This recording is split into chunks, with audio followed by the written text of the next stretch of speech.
Welcome, ladies and gentlemen, to VIS64, the home of the official North America Challenger Series for Vainglory, and we are excited, very excited to be getting underway here very soon as we get underway with the Challenger Series. We're going to be having some exciting matchups taking place tonight, and we are looking to see how these teams start to finally react as we get later and later into the rounds. These later rounds are so critical because in the winner's bracket, which we are going to be starting off tonight, you're going to be seeing matchups with seeding much closer than what we saw in the earlier days. So definitely going to keep an eye on how these teams play. You're going to see probably more serious compositions come out from these teams as they don't want to risk going down to the loser bracket. I am here joined tonight by Tasty Bacon and Jaws. Guys, thanks for joining me.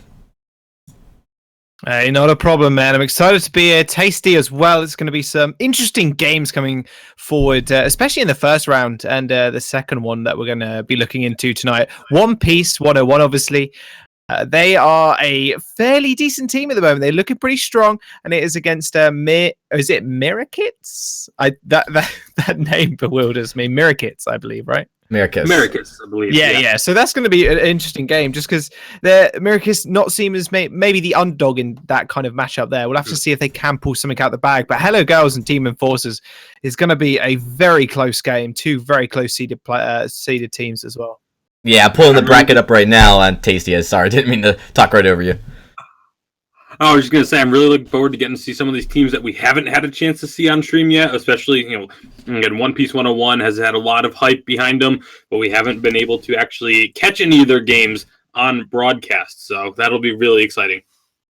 Absolutely.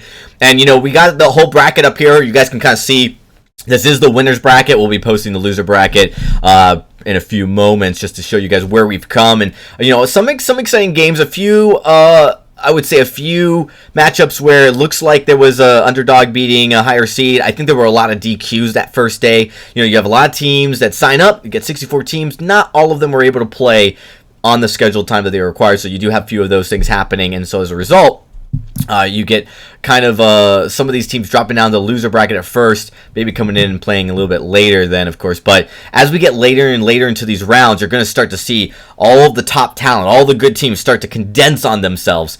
And it's really going to be when we're going to get in some of the exciting matchups. I think our second stream tonight is really going to be the one to watch. It is Hello Girls versus Team Enforcers. To date, this is the closest match seeding wise that we have seen yet, and so this has the potential to be a very close matchup and a very exciting one at that.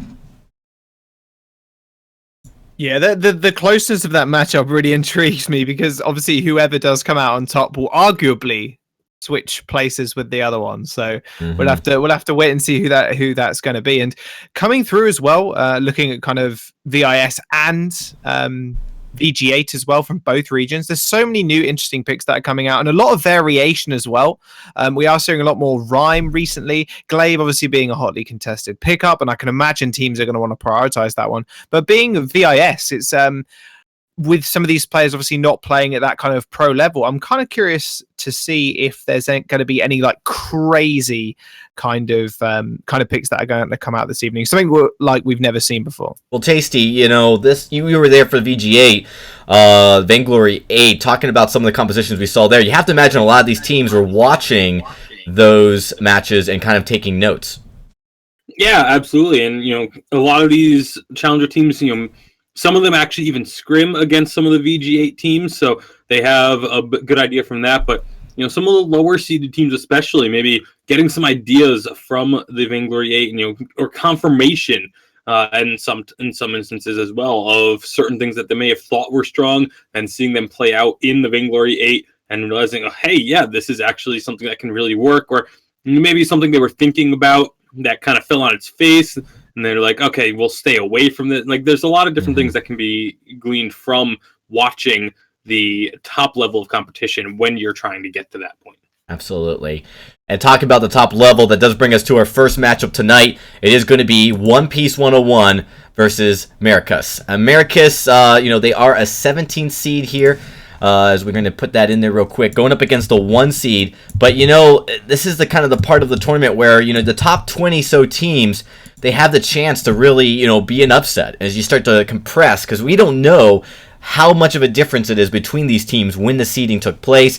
This is, of course, handled by Super Evil Megacorp. This is handled to make sure that it's consistent, but there could be very small margins of error between these teams. So it's really exciting to kind of see this as our first matchup as we get ready here tonight. But looking over to One Piece 101, Tasty, this is the roster that we've kind of been keeping our eye on because they have, it's stacked with players that have been at the very top. Lost Boy Toph, Pauly 5208, Trinomial, a new face, but been in the competitive scene and challengers for quite some time.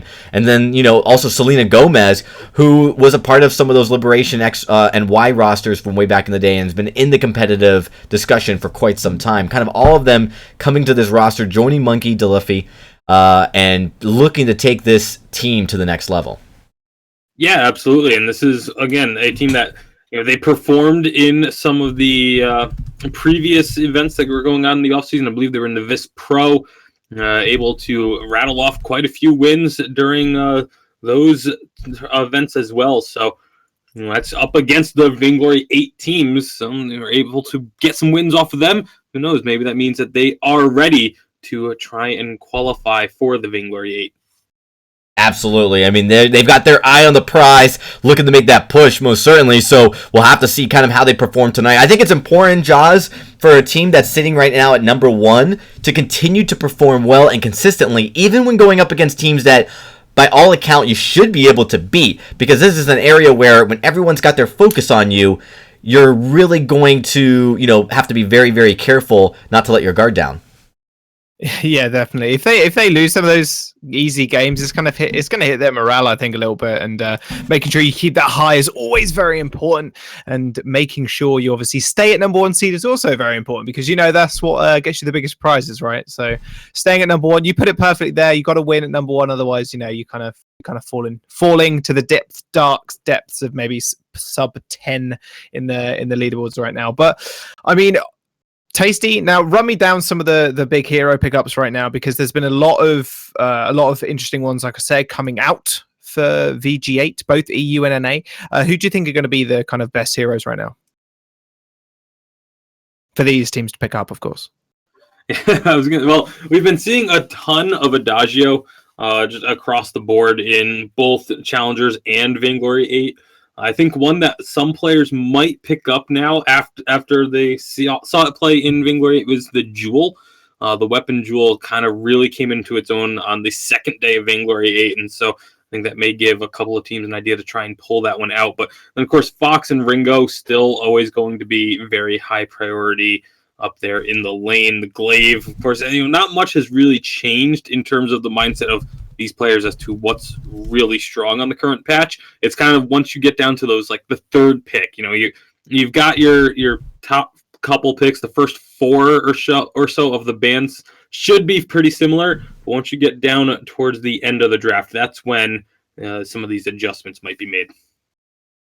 Yeah. Well, we're going to be getting into this first game now in just a few seconds, so we're going to be able to see this draft take place here as we should be starting right now for game number 1 between One Piece 101 and Maricus. And as we kind of get into this, talking about kind of some of the differences. Now, a lot of these compositions we saw in Vainglory 8 were with the dual band draft. We are not using that here in Challengers, both between EU and North America. So they are just a single band. This actually opens up the hero pools actually a little bit more, but changes some of the strategies on some of the heroes you might want to pick. So although there are more heroes available to pick, you may not want to pick them since there are less bands. Is that something that you think helps the single band draft? Is that something like, do you expect to see more heroes picked or less heroes picked because there's not the dual band? Tasty. It's really dependent on the teams themselves, like the individual players, but I feel like you generally end up seeing a less total number of heroes picked just because, in the double band, there's 5 or 6 that kind of appear all the time, and now you take out 2 of those for bands, and all of a sudden that's half of your draft completed. So I still expect the Lyra, the Adagio, Ringo, Vox, Glaive, Finn to all be very popular, along with the Lance. And just those heroes alone, that's only leaving 2 picks left if all of those get picked up. So there is still going to be some variety, but I just don't think it's going to be as much as we see with the double band.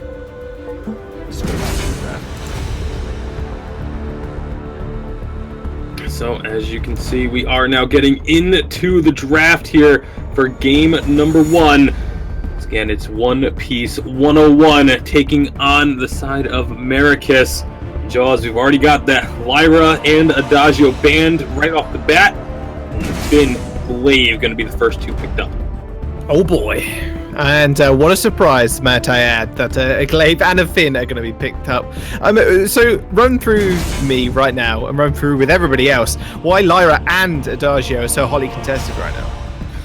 A large portion of it is just the fact that they have the only healing that they can in the game that can be done to other heroes. That it's just such a strong tool to have, to be able to keep that sustain, keep your allies fighting longer than you would normally be allowed. So that's really the primary reason why those two are so hotly contested. Is just the fact that they bring just too much utility to the table, that if you let your opponents get one of them while you don't have the other, it's just not a good spot to be in. With that band away, we will see both laners being picked up as well. It is going to be a Ringo and a Gwen coming through. However, One Piece have opted to go with a Scarf as well. Not something we've actually seen inside VG8 right now from EU or NA, at least not to my knowledge. No, that is the first one, right? The only pick that had not appeared this past weekend in the Vainglory Teams. I didn't think it was. I was scratching it. I was like, please don't take some picks. I'm pretty sure I've not actually seen it. I've watched all the games. So Taka is going to be the last lock in as well. And it does look like she is going to be a jungle Ringo. So that's a really interesting set forward there. And obviously the Taka coming through. So who will be up against him? And that seems kind of crazy to me. Yeah, I mean, the jungle Ringo isn't something we see terribly frequently, but it's a pick that does still work. Like, I am not terribly against having a jungle Ringo. You can farm the camps really, really well, as long as you go weapon Ringo. You don't want to go this... I mean, I'm not a fan of CP Ringo in any instance, but especially in the jungle, I just don't think it works very well. So they are going to be going with Ringo Jungle. Have to be careful, though, of that Taka. Taka can just really shut down Ringo early on. If the Taka goes extremely aggressive, that's what we're going to have to watch for, is Spectrique to try and invade the Ringo pretty much constantly. I think we made a small mistake, Tasty. I'm going to correct it right now. It's actually Ringo in the lane, Scarf in the jungle. Let's just make that really clear right now. So Selena Gomez obviously just ran towards the lane instantly. However, INF is just going to shunt him straight back into his team. He's going really low already. It's going to be a first blood all over. One more pit will do it. Taka picks up the first blood, taking a lot of tower aggro. Ends up going down to Polly. Did not expect that, by the way. My goodness, my voice was not ready for that. Yeah, no, definitely didn't expect. Usually when we have early game action, it's down in the jungle, down in the middle of the map, but not terribly frequently we get to see it up in the lane, as Maricus looking to take advantage of this Glaive right off the bat. And Infizi, I guess, is really... INF, we'll go with INF. INF just pulling out all the stops right off the bat, getting that early kill for the team. At least they did get the first blood bonus, but the kills end up getting traded evenly. Yeah, traded evenly. However, yeah, like you mentioned, first blood bonus being quite an important one. You can see Monkey, obviously he's on the Scarf, just farming away in his jungle. He's picked up a few camps, but sitting at 6 CS to the Taka's 5, not pulled too far ahead considering the early stages of the game. And yeah, INF with the early aggression here, Tasty. You can't really fault him for it at all, because Glaive is just such a powerful pick right now, and you can just isolate this carry so easily. Yeah, well, it's also a captain Glaive, so it's gonna really be only having the early game where he can try and just go in and pick off a kill very quickly. Later on, it's all about the utility and getting a little bit of cooldown, being able to afterburn constantly. But in the early game, just the flat damage on the ability alone is enough to set up kills generally, as he goes flying in again, just to remind Selena Gomez that they're still there, still hanging out. Still chilling. So's Taka, though. He's come up towards the lane. They're going to have to be really careful. He does a lot of damage in the early game. Polly actually walking into the bush there. He might actually just be taken out already. Yeah, just dives back in, decides, you know, my life's probably worth Selena Gomez's as well. Ends up getting taken out by the Taka. However, Monkey wants a little bit of this as well. But, oh, Scarf in the early game. Not something that's too easy to pull off in the jungle. We will actually escape underneath the tower. The Glaive is still chasing, however, just straight into Selena Gomez's hands. He ends up picking up the kill, and Taka does manage to escape, but a bit of over-aggression there from INF. Yeah, INF really liked the idea to go aggressive there, but once the afterburn came through... Oh boy, Spectre, oh my goodness, he does use the little robot to get away. I'm sure he will be able to. Selena not choosing to rotate, actually just choosing to kind of push that minion wave into the tower. It does look like Polly and Monkey are still chasing. They know where he is. However, INF is in the lane. He's on the Glaive. He should be able to dissuade the side of One Piece 101. However, he just goes straight in there. Will they want to turn this one around? This is a really long extended fight here. Monkey actually going really low, but so is INF. He's going extremely low. In fact, actually gets picked up by Monkey. And now Spectre's going to have to run at this point. Goes into stealth because he has got backup. The Gwen comes through. She does pick up the kill. In fact, Spectre Q is going to pick it up instead. Polly is going to be able to walk away out of this one. But a 2-for-1 trade coming through. Yeah, action all over the fold early on in this one as both of these teams playing extremely aggressively. Polly and Selena Gomez going to be pushing in this lane hard. Polly actually using the Quibble just to make those minions that much quicker to get one shot by the Ringo. So obviously working together to push that lane very aggressively so that makes it a little bit harder for Sanjox to try and farm up. Also then allows time for this rotation to happen without missing out on any CS of their own. Thus far, One Piece 101 actually being held even by Maricus, at least in the first 4.5 minutes or so. Yeah, being held even at this point of the game with 3 and 3 kills already. It's such a bloodbath, and it's not something I'm used to seeing in the VG8 at least. A lot of these bigger known teams, and I can easily say some teams like Fnatic SK, their games the other week, it wasn't like a massively kill heavy game. They were very more slow paced, methodical games, whereas these ones, you know, maybe a little bit less coordinated than some of the pro teams. So obviously we're going to see a lot more kills, but that's all more fun for us, right? We get to see more action on the fold. There's going to be a fountain picked up for the Finn, so nice little power spike there for both him and INF. However, Maricus already just pushing into this turret. It's going to be a problem for Selena Gomez. However, they do want to look for Sanjax, but Gwen's damage is insane right now. Look at Polly's health just melting. Gwen has that Sorrow Blade completed, but now they're going to have another fight. Oh, they might just do. Monkey is going to dash forward with that flame breath. Sanjax is going to be able to get out in time. Polly is actually going really low here. They're actually just trading straight back into this one. Sanjax needs to be able to get on Polly. Cannot just make it. One Piece 101. They are just trying to just back off at this point. You can see Selena just taking so much harass from Sanjax. However, INF's just going to dash straight over the wall. Just going to afterburn Monkey straight into 3 of them. However, he is going to be able to get away. He's got the boots on his side, and he's going to be safe to live another day. A lot of fighting there, but no kills picked up for either side. We remain at 3 apiece. But both of these teams, you know, they're glad to show that they are not afraid, and they are not going to be backing down from any sort of pressure.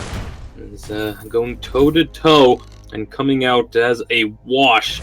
Gotta figure that's going to be pretty good for Maricus and their morale. Obviously, One Piece, you know, these players, you almost get the sense that they kind of expect to win when they come into these games. The players on One Piece 101 are a very confident group of players, but to have someone just go toe-to-toe with you, that can sort of make you question yourself, and you have to be able to regroup and refocus and not let that mentality get to you, because if you start to get affected by, you know, the fact that you were expecting to win and all of a sudden this team's going even, find yourself behind the 8 ball sooner rather than later. Whew. Yeah, well, finding something got behind the 8 ball. Selena Gomez is going to use the Hellfire Brew. It ticks down on Taka, but Septiki is going to be all right to start off this fight. I mean, he's going to have to back off, however. It will turn into a 2v3. And, right, so explain to me this real quick, because I've not played much Scarf. I'm not going to lie to you, Tasty. Explain to me this kind of CP build as he just kind of flame breaths onto Sanjix there. Doesn't end up backing off, however. INF is going to follow through, though. The card flies, and it flies and misses. Monkey trying to charge up as well. However, he doesn't actually get it through. 2v2, a 2v3 situation, and that's just gone all one piece.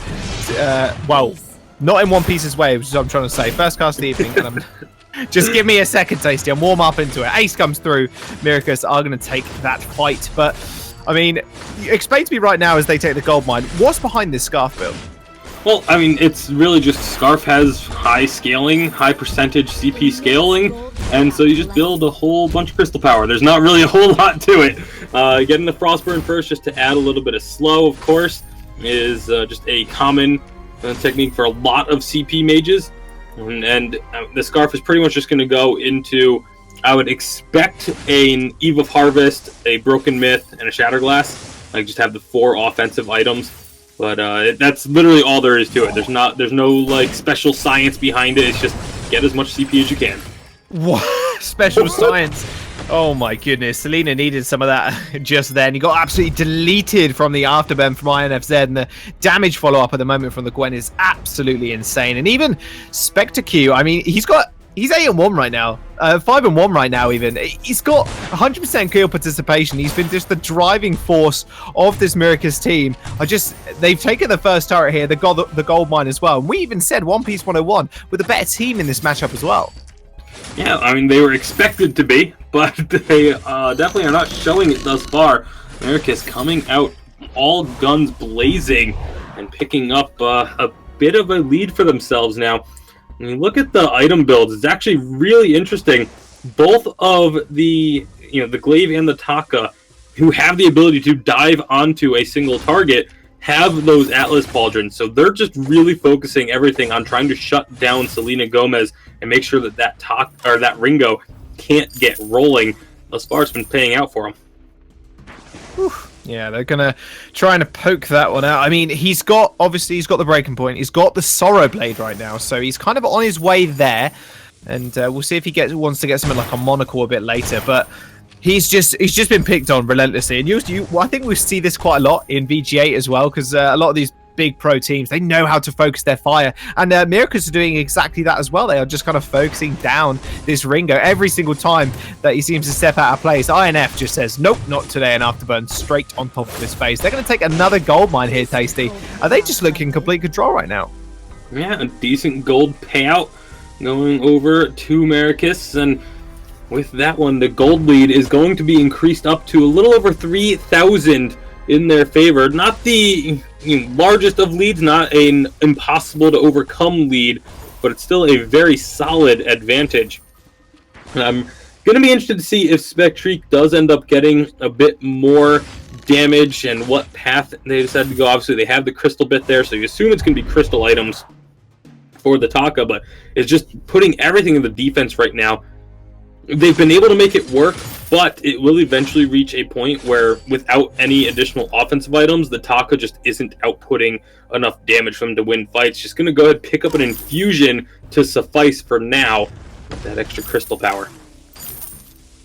Well, we spoke about a little bit about this being Excandra on the cast for VG8 at least, and we were talking about early infusions. A lot of these teams are picking up like even 8 minutes into the game. We're obviously in 11 minutes now, and with Taka picking up the crystal infusion, you can imagine, obviously, like you said, maybe he hasn't got the damage output, but he definitely will now with the amount of CP he's got on his side.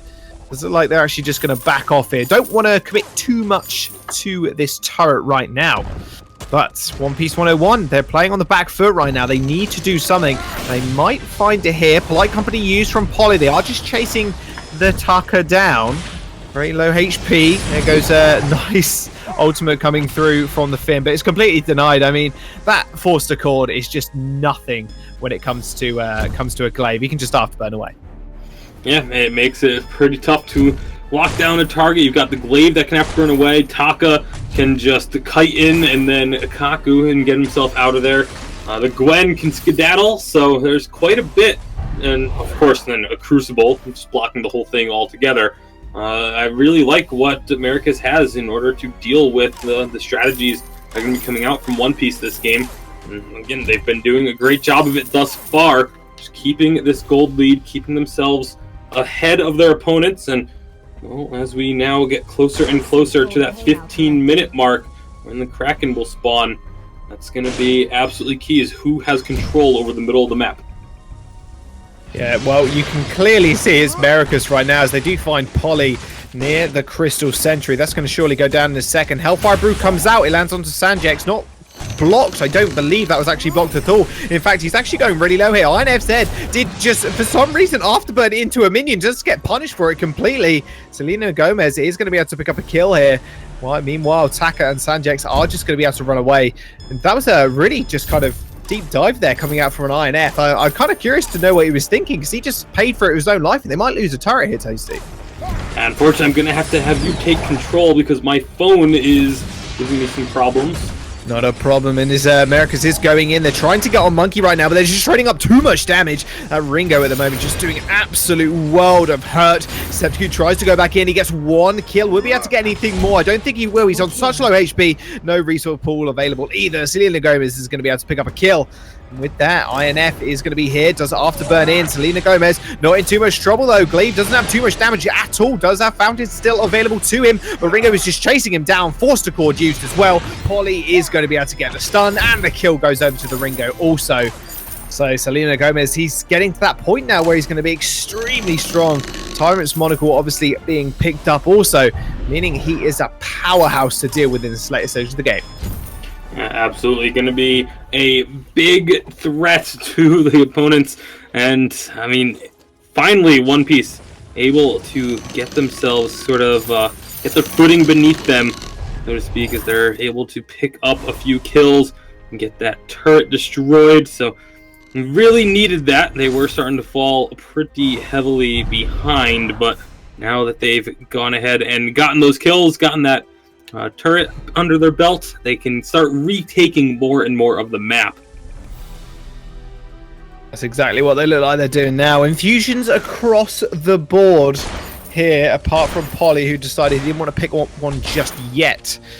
As we can see, Maricus, they're doing such a good job of vision now as well, Tasty. You can see them just clearing out every single trap on the field and flaring up everything as well, just making sure they know exactly where everybody is on the side of One Piece 101.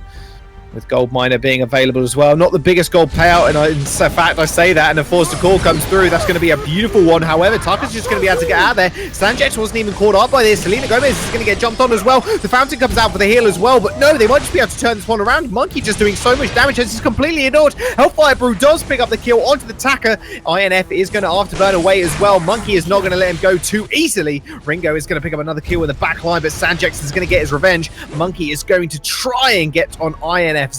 However, not enough damage to follow that one up, but One Piece 101, they're pulling back in the game, Tasty. They should be able to take another turret off of this and maybe even go ahead and start up the Kraken if they're feeling bold, but that would be a touch on the riskier side. You can see Monkey D. Luffy being a little bit low on energy, and so Glaive just takes that as his opportunity to get in there and clear out these minions a bit, knowing that he can't be turned around on by that scarf. You know, this is something that you weren't necessarily around with casting these games back a few seasons ago, but the scarf, one of the big things about scarf was always, if the game goes late enough, scarf always wins.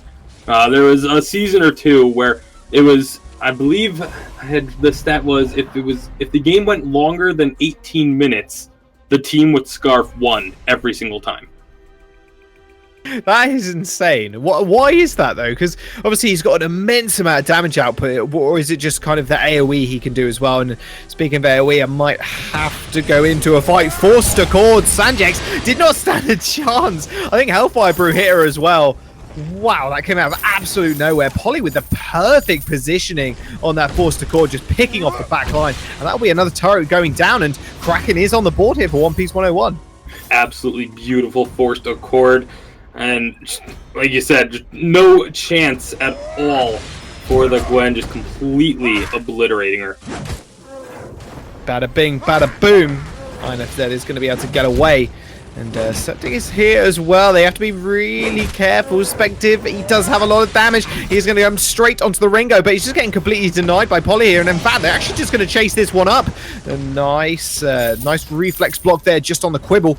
However, INFZ is going to be here as well, just walking into 3 of them. He's going to have to afterburn away, but they might want to just chase this one down. Sanjex is going to be here as well, but the whole side of Maricus right now are really low. However, Sanjex is going to rejoin the fight and going to take Selena Gomez a little far back. She's going to have to be she's going to have to play fairly careful. One Piece 101 thought they were kind of on the offensive there, but as soon as Sanjex stepped back on the field, they just went completely passive and just kind of backed off. So Kraken not going to be taken just yet. You got to figure that's where they're both looking now. She's been standing there looming over the center of the fold for about 3 minutes now. No one has gone to claim her just yet. Lots of infusions going to be on the board for both sides. You can see it's only INF that doesn't have an infusion currently active, although a few of them are about to run out. So you got to figure if they're going to look for a fight, One Piece may want to do it now before those actually do tick down.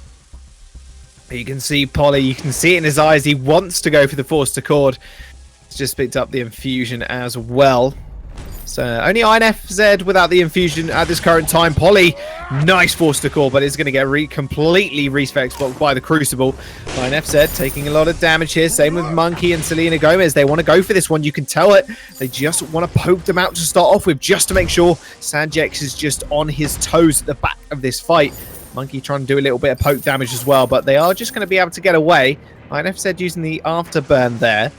There's yet again, One Piece 101. They're kind of on the offensive at this current point. They're going to have to be careful. Sanjex does a lot of damage. However, so does Selena Gomez. INFZ is now burn the afterburn again. Gets stunned up against the wall, in fact. And just goes completely, just bites the dust. And that'll be another turret going over to them. Tasty as well. This is really well played from One Piece. Having that early game disadvantage. They're really just coming back into this one. And what a beautiful play from One Piece, taking advantage of that slight error from INF, but now they might be going in. They might be going in again. Yeah, Taka's going to jump straight in, but just gets stunned up yet again. And Monkey is just burning people at this point. I'm not surprised that stat was talking about 18 minutes and then instantly the Scarf team win, because that damage was absolutely insane. Sanjex wants to get his little bit of revenge. However, he's going to be able to take out one. He might be able to take out 2 here. Monkey is going to go down almost. Afterburn in, actually just gets picked up by the Glaive. Polly's the last one alive, and 2 turrets down with the Vein Crystal open. And that will mean One Piece 101. They do have the advantage here, but it's going to be an ace for Maricus. Yeah, and I like what Polly did there. You know, let a bit of time go between his death and his teammates, partially just to make sure that they don't have quite as long to try and shove down the lane. They do still get the ace, but they're not really going to be able to accomplish a ton off of the ace specifically. They are going to go out and work on this Kraken. Once Taka gets here, that's going to start going very quickly thanks to the Storm Crown. But you know, when they get respawned, this is one of the things that we see a lot, where if the last member standing is doomed, like there's nowhere for them to go, they'll try and buy as much time as they can before going down. That's not necessarily a great idea, because if he had done that, if he had stayed alive for another 20 seconds or so, Kraken just got unleashed, he would still be down for 20 seconds here. And instead, you know, he delayed their push. He made it so they couldn't really get much done with the ace buff minions, but he's still going to be back up here to defend with his team. So really smart job by Polly, just choosing when to go down after the team fight. Kind of see that working out in their favor as well now. The Kraken obviously is approaching that turret. Septic-Q is on the sidelines here. INFZ, you can see him. He wants to go for this one. Selena Gomez and Monkey playing really, really passive here. They know they can't get jumped on at this point in the game, especially when there's a Kraken on the board. INFZ is going to go really low. Does have to afterburn away. Forced Accord is going to get blocked as well. That Kraken is going down rather rapidly, only taking 1 turret as well, Tasty. Not the most successful Kraken on the board, as Maricus just didn't really seem to want to go for anything more than just that small push. Yeah, they were being very, very cautious, knowing that if they get aced, it's game over. Glaive did just pick up a Storm Crown as well, so they're really looking to just focus on objective play at the moment, and And obviously, the Stormfront does give you a little bit more damage in team fights as well, but it's not really a significant value. So we'll have to see. Again, I feel like this is still advantage One Piece just because their team fighting in the game, the damage they have is just so much higher than what Maricus is able to do. Yeah, most definitely. And you spoke about it. Monkey just doing a lot of work. Selena Gomez as well. The damage output from this Scarf pick is absolutely insane. I didn't quite believe it until I saw it near the end there. Like you mentioned, Broken Myth, Eve of Harvest as well. That's just so much progressive damage, and it's very, very hard for even just the Gwen to even step up. Sanjax is he's having a good game, especially in the early stages, but now he's just getting jumped on constantly. Like I said, the Scarf doesn't get picked a whole lot right now because of the fact that it takes him so long to ramp up. But once he does, we'll have to see if he wants to put out a bit of damage now. INFZ's going really low. That's a massive, massive ultimate from Monkey. He's just chasing down Sanjay right now. But however, you've got to look at the back line here. Ringo's going to be able to pick up a kill. INFZ is going to go down as well. That's going to be game number 1, going up to One Piece 101. Not the cleanest game from them, as Maricus looks so strong in the early stages, but late game, they prevailed. They came through with the victory. Yeah, a great game at the end of it. The last few minutes going very smoothly for the most part for One Piece 101. The Scarf was able to scale up. I was touching on it right before that last fight a bit. A lot of teams shied away from the Scarf because he's very immobile early on. Actually very immobile throughout the game, but he's very squishy early on, doesn't have a ton of damage. But if you can survive long enough, if you can get to that 18-minute mark, that's kind of the promised land for Scarf. He really turns it around and just becomes this dominant force that is very difficult to deal with. Yeah, and well, I wonder if we're going to actually see a Scarf ban, because he was just so difficult to deal with, like you mentioned. I want to know if these teams do consider that kind of pick ban-worthy. And like we mentioned at the start of the cast, when he was actually picked up, he's not been played all too much, if at all, in VIS in NA or EU, so kind of a breakout pick here for at least One Piece 101. We'll see if they want to go for that one again. If they do, that would be very, very interesting, because seeing a Scarf in the jungle as well, I always saw him as more of a laning pick, and it's very, very cool to see him actually work out in the jungle so well. Yeah, absolutely. I mean, Scarf has been, when it comes to mages, kind of the best of the best. There's a lot of players that play that Scarf at a very high level, so when you see the meta shift to maging, the thing is we haven't seen a lot of lane mages where the mages usually shine the most, when they can get the most gold. So, interestingly enough, you see this Scarf specifically played in the jungle to try to, deal with that, so that way, they can play Ringo in the lane where you're seeing most of the meta shift, where it's weapon power in the lane, where they can get those items. And I really think it's important too, and Tasty, you probably picked up on this, is that he did go with the Frostburn Eve of Harvest first, not looking to get that, Shatterglass Broken Myth, really looking to just give that sustain and a little bit of utility to kind of help out Ringo in the lane. So I think that was kind of what they were thinking about. I don't think the Scarf was necessarily the best pick they could have had in the jungle, given the kind of current meta, but I think that it's a lesson learned for One Piece 101, and definitely something to keep an eye on if other teams see a way to utilize that kit and that hero to kind of effectively push their lane carry a little bit more aggressively against different compositions. But I think the biggest issue here was Glaive and Taka are really effective against a Scarf. He's not the kind of hero that can really, lock you down. He kind of has to, poke at you. And if you can get on top of him aggressively, like a Taka and a Glaive can, you have a good chance of taking him out. So that's why, maybe you saw in the early part of this game a little bit of struggle from One Piece 101, Tasty. Maybe just a little. We are going to take a quick break, a very, very short break, but when we return, we will be getting right back into it for game number 2 between One Piece 101 and Maricus. Don't go anywhere, folks. We'll be right back.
$14.99.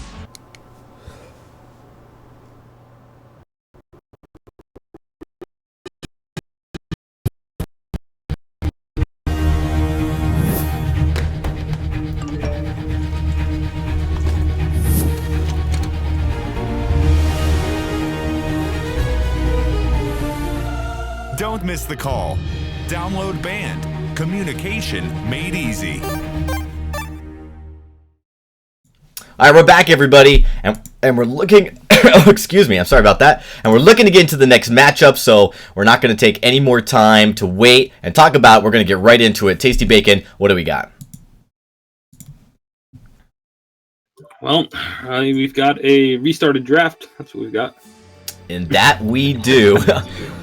I guess we'll just wait a quick second, and we got to get everybody back into this. So, all right, now we got a few moments before we jump into the game as we wait for the draft to restart. Looks like Maricus can actually go toe-to-toe with One Piece 101 for at least certain phases of the game. Let's talk about kind of what was so good about that. Was it just the draft, or were there certain mechanics as we get now into game number 2 draft? I'll let you kind of just tie into it as we start this draft off again. What Maricus needs to do if they want to try to win a game from 101. Well, I feel like it was a combination of the draft and the play style in the earlier stages. They really used the glaive effectively to find a few kills early on, but you have to wonder how much of that was their playing and how much of that was the fact that they were up against a Scarf in the early game. Typically, you expect a team that is going head-to-head with a Scarf early on to be able to do quite well. So, I mean, that's kind of how you expect any Scarf game to go. You struggle a little bit early on, and just hold on until you can get to the late game, and then just take over.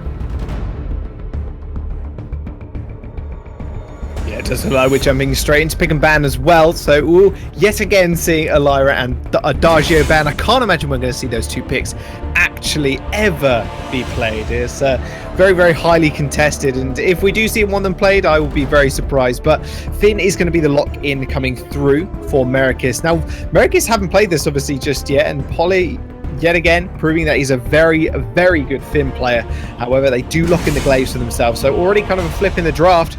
Vox being picked up though for the laner of One Piece 101. Yeah, I expect at some point we'll see Elira or the Adagio come out. Typically, some teams just may really want to play one of them, so they'll ban something else and guarantee that they can pick at least one.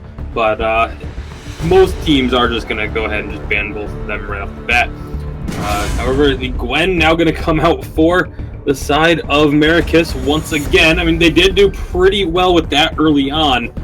And it's just the late game damage of the Scarf was too much. I want to see them pick another damage dealer. Samuel can definitely dish out some damage. I feel like that was kind of one of the shortcomings of their draft in game 1, was the fact that they just didn't have enough damage coming out of the Taka to really carry them through long enough. Yeah, and with that, the last pick will get logged in. It will be a Kestrel. So we got Kestrel in the jungle. Monkey is going to pick that one up. Selena is on that Vox. Vox, I was very surprised to not see it last game. It's such a hotly contested pick at this moment alongside Ringo that yeah, I was extremely surprised that not even see it picked or banned. So that will be your lineups. But one matchup I want to have a look on, and we need to look in a little bit more depth, I think, is the Samuel jungle versus the Kestrel. Yeah, absolutely. Both of these two junglers going to be very important to what their team's trying to do. And you touched on the fact that the Vox kind of went through the draft in game 1. And the Ringo gets through this time around. I think a lot of it is just clearly Maricus puts more value on this Gwen than they do on the Vox or Ringo. Maybe that's just the players more comfortable with it, or perhaps they as a team just feel that that pick is in a better spot at the moment. But either way, it's a repeat pick of the Gwen. Everything else is pretty much new for their respective teams. Woof, well, Polly just face checks that brush has to have to burn away fairly quickly. He's going to get out of there. That was a lot of damage coming out from the Samuel pick. However, it does trade a lot of damage back into him. Monkey doing so much work actually with those. What is he? How is he doing this most damage at level 1? I've got no idea, but I think that's just Kestrel being Kestrel. I think almost picking up another couple of shots there with the the Glimmer Shot, but she will be able to back away here. And that did not go over, I don't believe, to One Piece 101. That camp did go over to Maricus. So it's going to be a little bit of a fail invade here, but Samuel still chasing up Monkey here. Kestrel, you know, not too much resource pool right now, but still has a couple of Glimmer Shots in her side pocket. We'll see if she wants to contest this one. Yeah, and looks like she does, and is going to actually take it. Nice away. Really nice job. Nice stun there coming through from Polly, but he's going really low as well, and traded kills going over to either team. First Blood actually went over to the Samuel, I believe there, yeah. So First Blood, gold going over to Samuel. However, Monkey trading that kill back up as well. It's going to be really nice. However, INF is going to have to be really careful. That 4-5 health won't last too much longer. Does manage to get away with an inch of HP. Kestrel early game, especially the Crystal Power Kestrel, does so much damage with the Glimmer Shots. Yeah, and that's really all that it is. The Crystal Kestrel Glimmer Shots has really strong scaling, even with just 2 crystal bits able to put out a lot. But here comes Spectreek. Oh boy, Spectreek just taking him face off the fold there. Maricus just trading up so well against One Piece right now. He just senses the over-aggression. I don't think Monkey had an idea on the respawn timer and just completely overstepped his bounds. Samuel doing so much damage in that Drifting Dark. And that's one of those big power spikes for Samuel, is just right at level 2. You know, we talked about it a little bit on the Vainglory 8 desk with Humanist and myself, that once you get to level 2 on Samuel, that's all you need to kill someone. You can really start just putting a ton of pressure down. The Drifting Dark, those empowered Malice and Verdicts just do so much damage and have such a long range on them. Plus you add in then the AoE, and the level 2 Samuel is something that you do have to be very wary of. You really do, and I think they've already kind of know that. Maybe not before, but they definitely know now. 2 kills on Spectreek here is going to be a really nice start for him. But Monkey, you know, he's off to a kind of a flying start as well. Has got the 1 kill, died obviously to Spectreek earlier on, but Crystal Power Kestrel, something you don't want to mess with in the late game. Those 1-shot 1 kills, they hurt so much. Squishies like the Gwen and Samuel. Yeah, absolutely. So Monkey D. Luffy, they did such a good job with that scarf in game number 1. It's a lot of skill shots there, hitting those Spitfires. And now with the Kestrel, just more skill shots with the Glimmer Shots. As long as you can stay accurate, you're going to stay relevant and able to dish out a ton of damage. Here comes Maricus, though, looking to make a play in the lane.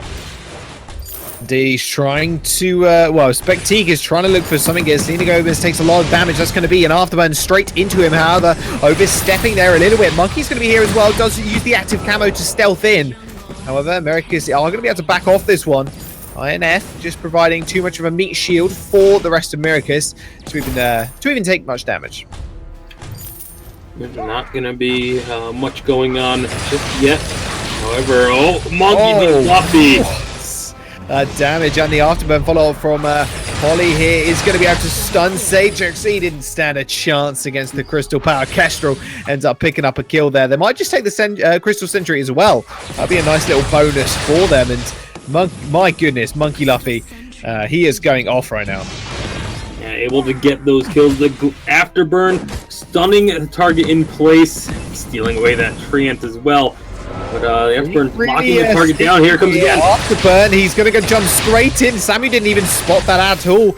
Spectreek is going to be able to get away. Sanjex is going to trade a little bit of damage as well. 1-shot, 1 kill does go wide. At level 6, though, she's got a lot of damage on her side. Polite Company drags them all in. Polly's going to go down. Actually goes down to Sanjex there. But Monkey Luffy might be able to pick up one. He does not in the end. Sanjex picking up the double kill. However, Selena Gomez taking so much health off that turret in the lane.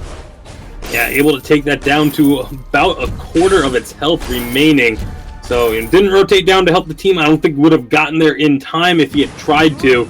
Instead, we'll just sit there and work on that turret, get a lot of damage done. Eating a lot of damage here, needs to be careful. To be very careful. However, Polly is going to be here. Afterburn obviously available for him, so he's going to be able to protect him. INF is going fairly low, but Sanjex has found Selena Gomez. He stuns him right into Selena Gomez. He's actually going to be able to pretty much give him a free kill.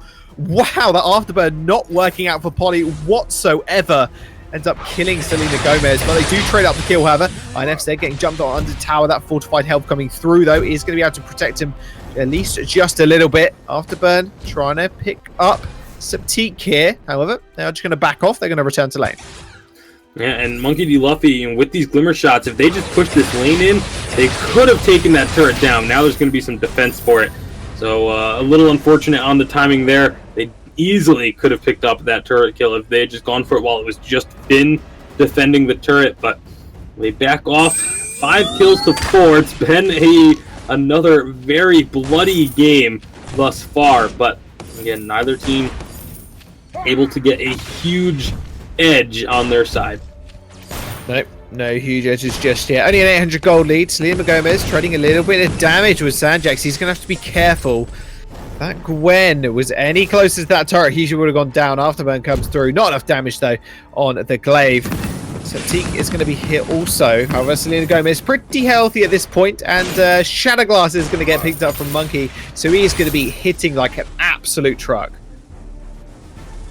Yeah, lots of even more damage going to be coming out from that Kestrel. Of course, also getting the extended duration on the active camos, so that now needs to become a constant worry for the side of Maricus. Whoa, that was a worry there for Sanjax. Does get healed up by the fountain. Septique is going to trade a little bit of damage up. However, Monkey was in the sidelines. Afterburn in from Polly yet again. Does use the boost to get away. The Oblivion comes through. Not even needed. In fact, he didn't do much at all. And Monkey Luffy does manage to secure a kill in the back line of Sanjax. Good kill on the Gwen. Does active camo in again. They want this one. Selena Gomez is stepping up. Monkey just steps on a mine and just gets absolutely evaporated by Septic. That's going to be a beautiful force call coming through. Afterburn comes through as well. Selena Gomez trading up a lot of damage. He is going to be able to pick up the kill. Brawley, is he going to be able to do anything? I'm not sure he is, but Selena Gomez is low. And One Piece 101 just managed to coming out on top of that one, trading 2 for 1 there. No, 3 for 1, in fact, with Sanjax just spawning, obviously. Yeah, and they had to hightail it out of there because Sanjax was coming back quickly and very likely going to be looking for that kill. It was a double kill just waiting to happen, but they're able to get up to safety. Yep, they'll be able to get out of there nice and safe. And do you think Monkey will go anywhere near kind of a defensive route? Because even look at the damage now. Doesn't his one glimmer shot? 300 damage per glimmer shot right now. Like, does he need defensive items at that point? Because he just evaporates people. Not at all. And you can use the Crystal Kestrel to go stealth and avoid taking a lot of damage by just having your opponents not know where you are. One shot actually does land on Spectre. Takes a big chunk of health out of the Samuel as they do take down that first turret. And One Piece 101 looking, the scoreboard doesn't show it, but they are looking much better this game than they did in game number 1. They really are, but Force Call comes through. However, the gold miner is going to get taken here. So T gets knocked into 2 people from the Afterburn. However, he's just trading so much damage through with that Drifting Dark, ends up trading, and Sanjax is going to be able to kill Monkey Luffy again just from the overextension, and now Polly is going to go down also. So a double kill comes through, and an ace. I just don't think they had the respawn timers on a clock there, because taking that gold mine, it was just so risky with Sanjax coming back up soon. Yeah, it was super risky to go for the gold miner there. They weren't set up for a fight at all. And then the other key thing was during that fight, I mean, you had both Selena Gomez and Polly moving with Spectrique in the Drifting Dark.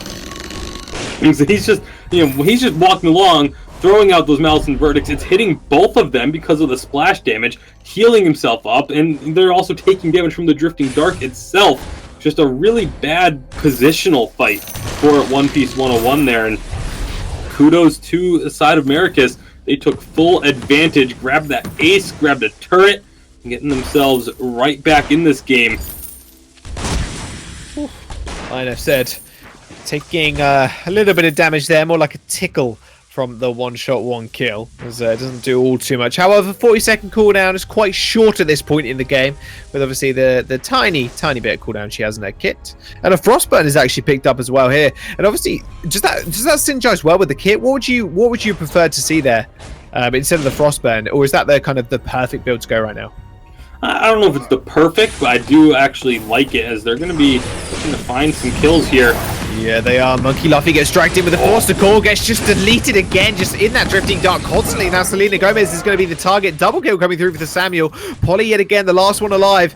He's going to be able to get away, it looks like, at least towards Maricus's base. He's actually just going to get the recall off here. We'll probably get it. He does manage in time.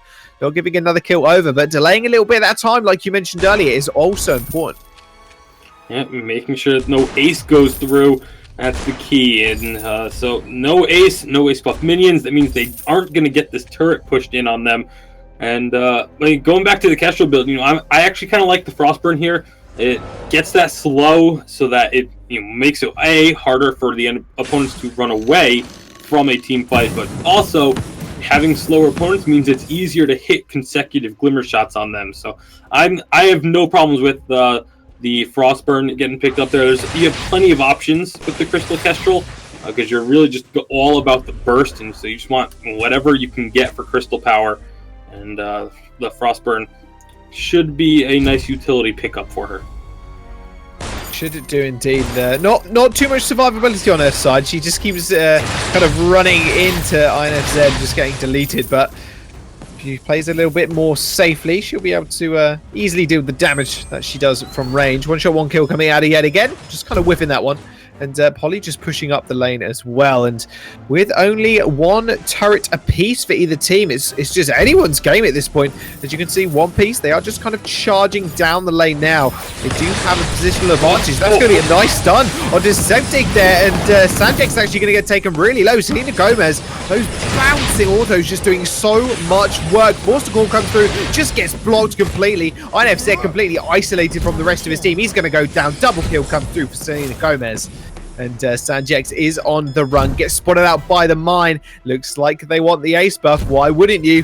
However, Sanjex, he might just be able to get back. Selena Gomez doesn't want to go for the turret dive. So they will back off. However, Gold Miner is available. Yeah, and they're going to work on the gold mine. One shot comes through and gets the ace! Oh my goodness. Finally, he doesn't whiff that one at all, Tasty. They do get the ace buff minions as well, and that turret is surely not long for the world. They're going to pick up the gold mine also. Oh, it's just going down one more auto. Selena does get the turret. Might pay for it with his life. The Quibble comes down. Selena taking a lot of damage. However, Polly is going to be here with Monkey Luffy. Monkey Luffy is doing a lot of damage at this current point, but just taking so much from Sammy as well. She has to play so carefully in these fights. Oblivion comes out. Doesn't really hit anybody. In fact, is blocked by Monkey. Sanjek's taking a little bit, but yet again, Monkey Luffy just kind of caught in the middle of 3 of the blue members. And they're going to be chasing down Polly. They should be able to get that kill. However, Selena Gomez already got the recall off, so there will not be an ace available to Maricus. And that was just that whole sequence of events was so smart by One Piece up until the very end. They set up that ambush by making it look like they were shoving down the lane really quickly, but they had actually just set up a active camo. Selena Gomez going to get caught. Oh, she does get caught, but she doesn't take anybody out.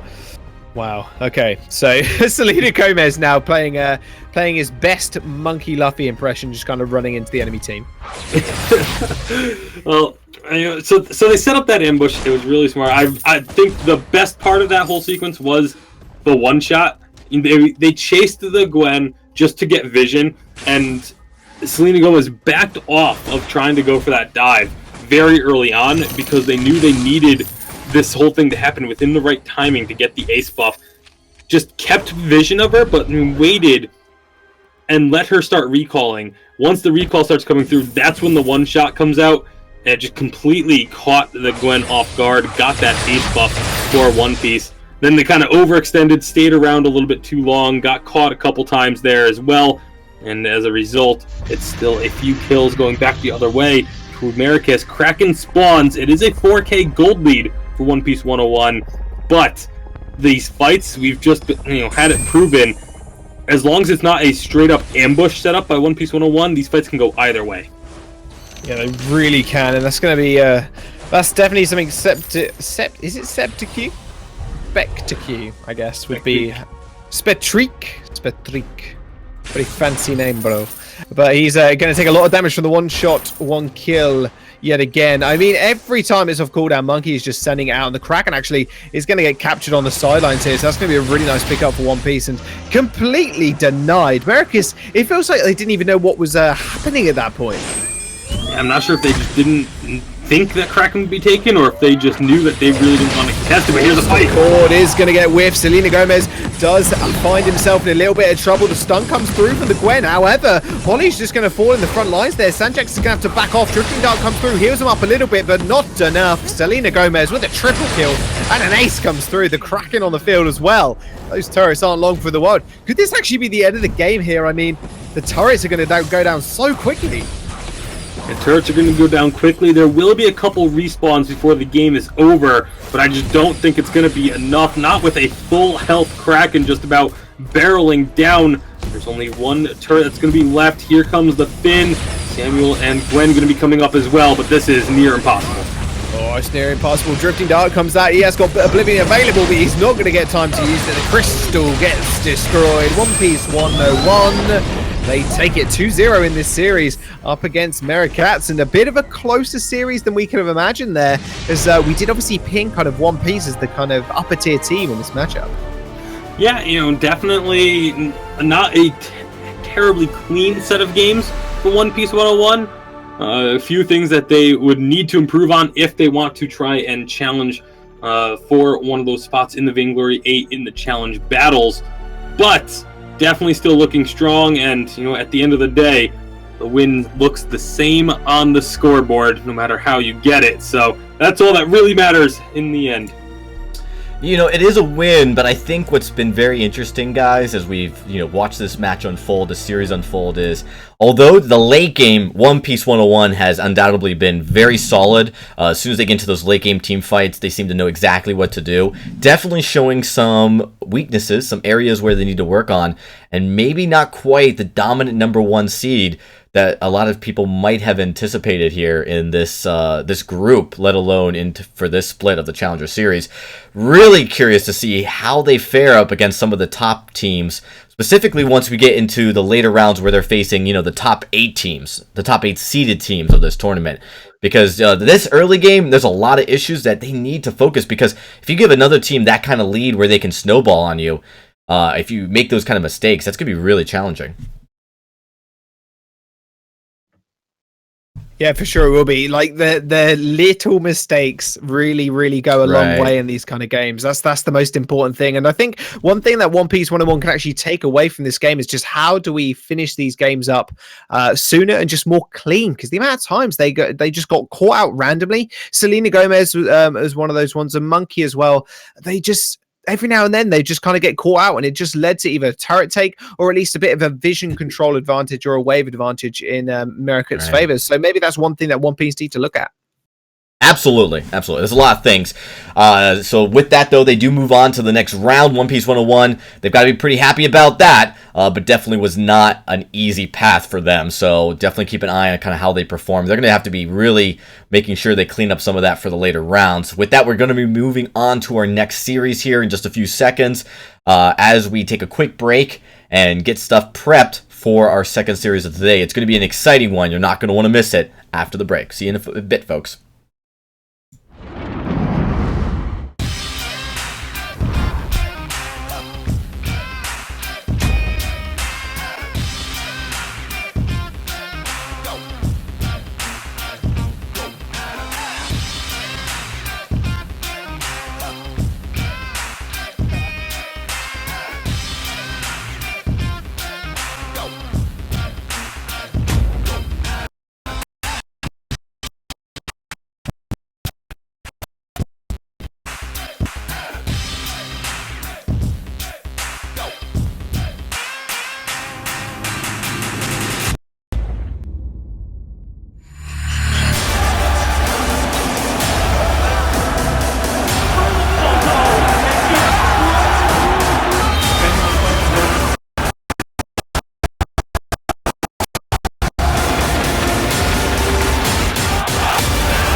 Ben, Sam, and Ken are on separate journeys to defeat the menacing Vile Dragon. But let's just say luck isn't on their side. If only there was a way for them to find each other and band together. Well, that's why there's Band. It's a mobile app that allows people to come together using common interests. With Band, you can find fellow gamers, chat, schedule gaming sessions, and conduct polls. Stage epic battles with friends while sharing videos and photos along the way. So try Band today. Band. Be together. Welcome back, everybody. We're getting ready for our next series today, and it's going to be an exciting one. It is Hello Girls versus Team Enforcers, and we're looking to get right into this match in just a few moments. And let's first talk about kind of the rosters, the placement of these teams, how this is all kind of coming together here right now. As we look at the rosters, I'm looking at them right now, Tasty Bacon. Let's talk a little bit about some of the history behind these two teams, specifically some of the players, as we've been watching these players, at least in some extent, make their way up through either Challenger Series or actually be on rosters in some of the top teams in the past. And, you know, it kind of is nice to see them come back out with new teammates around them, with maybe new names to come here in this new season, 2017. Yeah, a lot of these players have been around for some time, trying different teammates, different lineups to try and make it into that top 8. Some of them have even been in the top 8 before, and are just looking to make it back there with a different lineup. And, I think Hello Girls is a great example of that. We've got Brutal Turtle, Big Paws, and Cluffy over there. They are definitely a few names that we've seen in previous seasons past. Especially, Brutal Turtle has been on multiple different Challenger teams. I know Big Paws has been on a few different Challenger teams. I believe he's even been in Evil 8 teams in the past. And so they definitely have the pedigree of being well-known in the Vainglory scene, but trying to convert that to success in the Challengers now. Absolutely. And as we kind of get ready for this, kind of seeing how they are a seed ahead of Team Enforcers, and I don't think we should look over Team Enforcers whatsoever. They actually performed in VIS Pro during the winter season and performed very well. They actually took a game off of Cloud9, which, when you look at those teams, maybe it was a surprise game, maybe Cloud9 wasn't prepared, but there was nothing on the surface that looked unusual. It was just, a team really going head-to-head and almost won game number 2. I mean, that was a close game number 2 with a little bit of a lead to Team Enforcers for some of that in that second split of winter. And so now they're coming here to the official Challenger circuit looking to say, hey, we've gone head-to-head with some of the top teams. We know what we're doing, and we can definitely come in here into this season, into the split, and make a name for ourselves. And the name Team Enforcers, they've been around a long time. And now, with a little bit of a new roster, some new names onto this roster here coming into the split, they're looking to definitely put their mark on the Vainglory competitive scene. We're just waiting a few moments for the rest of the players to get in to the queue, so we should be almost ready to go. Just a few more seconds, and then once, of course, everybody's in, we'll get right into the draft. So shouldn't be too much longer.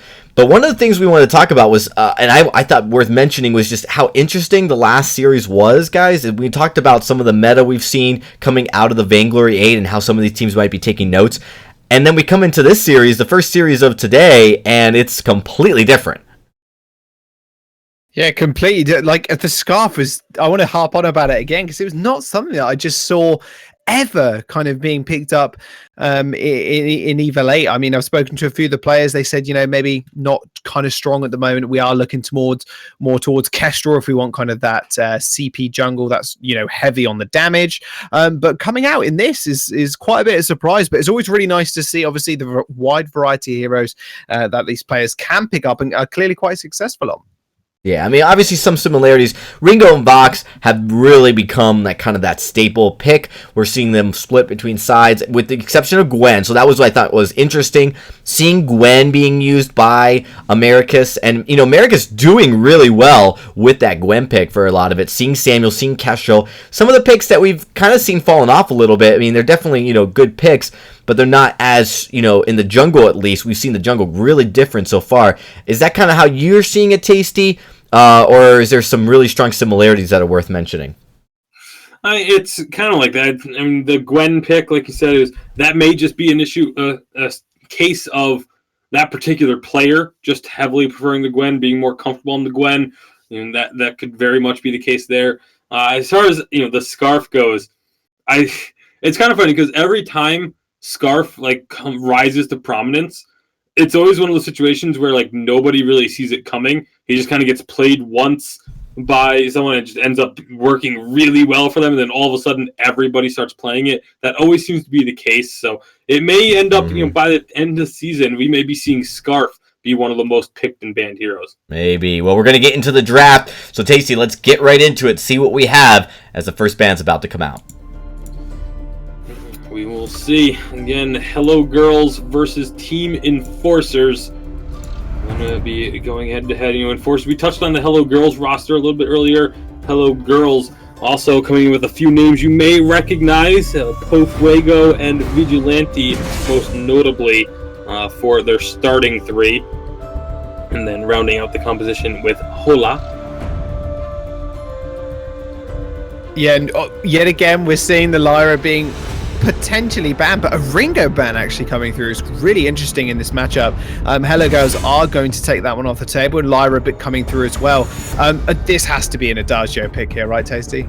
Yeah, almost certainly going to be the Adagio. Really smart move there by Hello Girls. Banning something other than Lyra Adagio guarantees you're going to get at least one of them.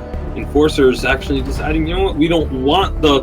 I don't know if it's that they don't want the Lyra or Adagio, or it's not going to be the Adagio. That's surprising. Well, yeah, Vox is actually going to get locked in instead, and that has to mean Enforcers are actually just going to decide, okay, if you don't want to take that, we'll just take the Adagio off the table for you. And Glaive is going to be the lock-in as well as a Finn. So big picks coming here from Hello Girls, and I can imagine they've just kind of gone, okay, that's fine, we just don't want to play the Adagio, we'll take a more priority pick that we feel in the Vox, and even an Alpha being locked in. Yeah, very, very surprising that you don't ban away the Adagio or the Lyra on A side and then don't pick it up when it comes around to you. So obviously you have to assume that Hello Girls has something up their sleeve. I mean, this is the team that in round 1 and 2 we're playing the Captain Vox, so they definitely have plenty of tricks up their sleeve that they're willing to pull out. I don't think we're going to get anything too out there in this game. With the Glaive and Blackfeather being the final pick to go along with the Adagio on the side of Enforcers, it gives them quite a few options. It'll be interesting to see if they put the Glaive or the Adagio as their captain. Yeah, it definitely will be interesting because we've seen the mismatch of that. We've seen Jungle Glaives before. We've even seen, I think, one Laner Glaive in VG8 as well. So we'll see who or where even that is actually going to go. And I can imagine the Alpha is going to go for obviously the full CP build like we normally see as well. So speak to me about the Alpha matchup as well, because this is really interesting because we've seen so much of her in VG8 so far, and just the sheer amount of pressure she can put on the board as well is just immense. Yeah, well, Alpha just does a ton of damage, and lots of burst, a good amount of AoE as well with that Prime Directive and the Termination Protocol, and her ability to stick onto a target is what really makes her stand out. It's very difficult to get away from an Alpha as long as she's able to hit those skill shots. Yeah, and if she keeps following you up with the Prime Directive, like that can just be such a pain. If she has an inch of cooldown, man, she just will not let you go. And it will actually be a lane Adagio here. I don't think we were too surprised at that happening. And obviously Jungle Blackfeather with the Captain Glaive on the side of Enforcers. Now they are starting the Elder Treant already. It does look like actually Hello Girls aren't even going to contest it here, Tasty. Yeah, they have no interest. I mean, I feel like they're almost expecting something to happen in the lane early on, and that's why they made this rotation up, because you usually do expect something early to happen in the lane. And so Enforcers just kind of calling their bluff, saying, hey, we normally would put something in the lane with the Glaive, try and make a play happen early, but instead we're going to take advantage of the fact that you know that and go and clear out this Ancient Fan.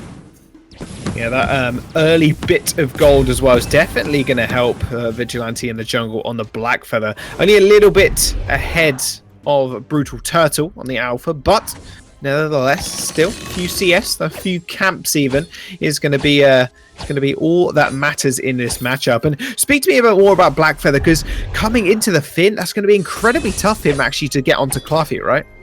It shouldn't actually be too difficult. I mean, he should be able to just use that Rose offensive to get past the Finn when he needs to, and get straight into the back lines. Most likely going to be aiming for the Vox right away. The concern there is that I have for Enforcer's team is how they're going to go ahead and protect the Adagio. Adagio as a carry definitely has a ton of damage output, but can be focused down at times. So it's going to be very interesting to see how they move about within these team fights. Yeah, that's it, Will. And I can't. Pro Fuego, I remember this guy's name, and Enforcers, especially as Hello Girls. Both these teams, like we mentioned earlier, they're just such big names, or they've been around for a fair while. And Team Enforcers, they've got a few good players on their side, and Pro Fuego being one of them. Just a really fantastic captain player, and on this Glaive as well, just such a big pick. That must have been an insta lock for them, because they were like, okay, we have to get one of the most OP captains right now. Yeah, absolutely. And I mean, you look across the side, the Captain Glaive, I'm not as sold on the Captain Glaive as I am on other picks that they could have picked up here, but I can see why. It's very similar to the idea behind the utility Glaive out of the jungle, and that you're just trying to get afterburns off as frequently as possible. Captain Glaive is going to have a fair bit of cooldown. Remember, here's Vigilante trying to chase down Brutal Turtle. Trying to chase him down. He's about half HP right now. He does so much damage though, but Pro Fuego comes through really big there with the afterburn. And that's actually going to be first blood straight over to Ola as well on that Adagio lane pick. That's going to be really, really troublesome for Cluffy here, who did push the wave in, but Brutal Turtle maybe overextending a little bit for that Elder Treant there, tried to contest it with Vigilante. Yeah, and I don't blame him for trying to contest that. It's just there wasn't any escape available once the rest of Enforcers began to rotate down. He had no idea that all of them were going to be coming, and as a result, just ends up giving over that first blood bonus to the side of Enforcers. Taking a look at these items as they do get their recalls, everyone kind of taking their first item shop. You can see Cluffy already having the breaking point. Hola just got the alternating current. So both of the laners getting their first tier 3 items completed, and both of them definitely wanting to have a second tier 3 item before they really feel like they have the kind of power that they want on the fold. But the junglers is still both looking for their first tier 3s, and looks like it's going to be a Serpent's Mask for the Blackfeather and Aftershock for the Alpha. So no real surprises here at all. Yeah, no real surprises whatsoever, but can you imagine Ola just kind of popping off this game? He's already got one kill, kind of, you mentioned alternating current being picked up here. Cluffy's going to have a lot of trouble, and I can imagine Ola's just going to put the pressure and the kind of the pedal to the metal at this point. Obviously, with Versa Judgment being leveled up in a couple of levels. Pro Fuego, he might have spotted Cluffy there. Yeah, Afterburn's in, gets the stun as well. Vigilante's going to be there for the damage follow-up, and he just gets deleted yet again. Big pause. Just nowhere really he could, well, there's no way he could really do anything. Polite Company was used a little bit earlier, and Quibble just would not have helped Cluffy in that range.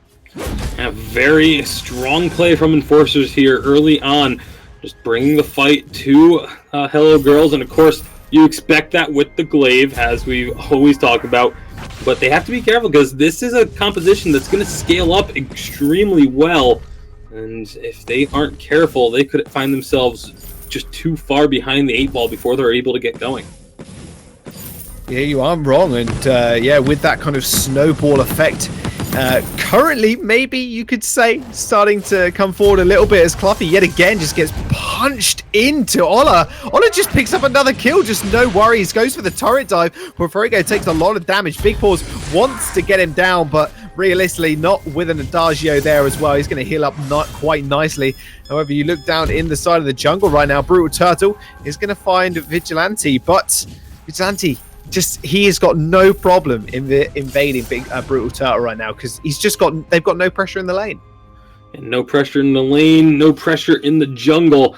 It is Enforcers that are applying all of the pressure across the fold. And you can see the results of it. If you look up towards the scoreboard, a little over 1,000 gold lead with these 3 kills they've been able to pick up. Cluffy able to actually grab quite a bit of farm off of that. And he does have, pretty much even in CS with Hola. But down in the jungle, that's where there's a CS differential as Vigilante sitting at 43 to the 31 that Brutal Turtle's been able to pick up. Yeah, he's had a bit of a rough time in the jungle, and yeah, you mentioned obviously just the lack of pressure in that jungle position as well. Brutal not being really able to do anything whatsoever. I mean, yeah, he's got the aftershock right now, but he's just made no real attempts at ganks either, and that's where kind of Vigilante's kind of excelled, just waiting for Profrago to jump in. Jumps on the target they've jumped in on, and normally Cluffy, and he ends up going down. Well, as we do get later on, of course, Cluffy is going to get very, very strong with this Vox build. And we'll have plenty of targets to go after. No one's going to be super, super tanky until Vigilante obviously will get fairly tanky. You want to go for that Bruiser build that we so often see with Black Feather. Of course, there's going to be... Ooh, that's a very strange time to use a Crucible, but... I mean, Forced Accord came out, just to point that out, so that's why they Crucibled it. Ola got Forced Accord. At all, though. Yeah, I don't know, man. Well, they Forced Accord it. Well, they Crucibled just in case. Goldminer is going to get started up by Enforcers. However, hello girls, they want a bit of this action. Quibble is going to be used, but Big Paws and Brutal Turtle, they haven't got their box to kind of follow up here. And Brutal Turtle tried to go in, just gets completely denied. Does use the boots to get away, but guess what? Everybody on Enforcers has got their boots as well. Does use the Termination Protocol, not getting too much damage. Profrago is just going to deny Big Paws of anything at all, just soloing out. Isolating, Brutal Turtle there, and yet again, hello girls, just playing on this back foot. Tasty, they haven't even got a single kill yet. Yeah, well, you're definitely going to be struggling, as now it looks like Enforcers might be gifting them. Now they might get a kill. They might get gifting to it. You're not wrong. Ola's going really low. The Crucible gets popped for the shield, but it doesn't matter. He ends up picking up Ola on the back line there, and Profrago was lucky he had his life spared there by Cluffy. However, Vigilante is going to be here. Big Paws, however, still pretty healthy, so he's going to have to back off, as that's going to be 1 kill finally on the board for Hello Girls. And like I said, maybe gifted to them a little bit, as Enforcers went a little too aggressive, looking to try and pick up another kill for themselves. As a result, they lose out on their first one. So 4-1 in terms of kills. Still only about 1,500 gold lead or so for Enforcer. So the game is still very much close, despite the fact that it really doesn't feel as close as the gold states. Forced Accord comes out, does that on Profrago, but they've chosen the right target, and already Cluffy's just completely out of the fight, just leaving Alpha alone. Brutal Turtle is just getting brutalized here. He's going to have to pop the Termination Protocol, has to back off underneath his own turret, however, and I'm quite surprised Big Paws actually got out of that one alive. However, I might speak a little bit too soon. Vigilante is going to be there as well. Brutal Turtle, remember, no Termination Protocol left. Big Paws, they're trading a little bit of damage here. This could be Hello Go's time. It's a lot of resonance bounces coming out from Cluffy, but just no real damage. Only one Tyrant's Monocle on his side as well. Vigilante is going to jump in, and Cluffy gets popped back yet again, and Ola with the damage comes through yet again. This guy's just been an absolute monster in his positioning for 1-on-1 on this Adagio pick right now. Hasn't even used Versa Judgment either. Hello Girls, just looking not so hot in this match. Yeah, Hola just able to stay so safe. Gonna get stunned up here, though. You say so safe. Yeah, he's going to be able to back off it. Going fairly low. Brutal Turtle doing a lot of damage this time. Vigilante is going to come in the fight as well. Will they be able to kill Brutal Turtle? Yes, they do. Big Paws is going to go down as well eventually. Vigilante with the perfect roam timing there is going to secure himself a double kill. And that's going to be a really nice, yet again, advantage for Team Enforcers. And they're just going to go, they're just carrying on the pursuit, it seems. And Cluffy is going to get jumped on. However, that turret is going to go down. Enforcers coming out of nowhere almost, and I thought this was going to be a closer game. Turns out not so much. Yeah, Enforcers just seem to have complete control. That last fight, they just absolutely baited their opponents into coming towards that one. They thought, Hola's really low, we can get this kill. And then the Fountain of Renewal comes out. The fountain that Pofuego had held onto the entire duration in that last previous fight. You don't expect there to still be a fountain up after a team fight breaks out. But that's exactly the case there for Enforcers. Fountain keeps Hola alive.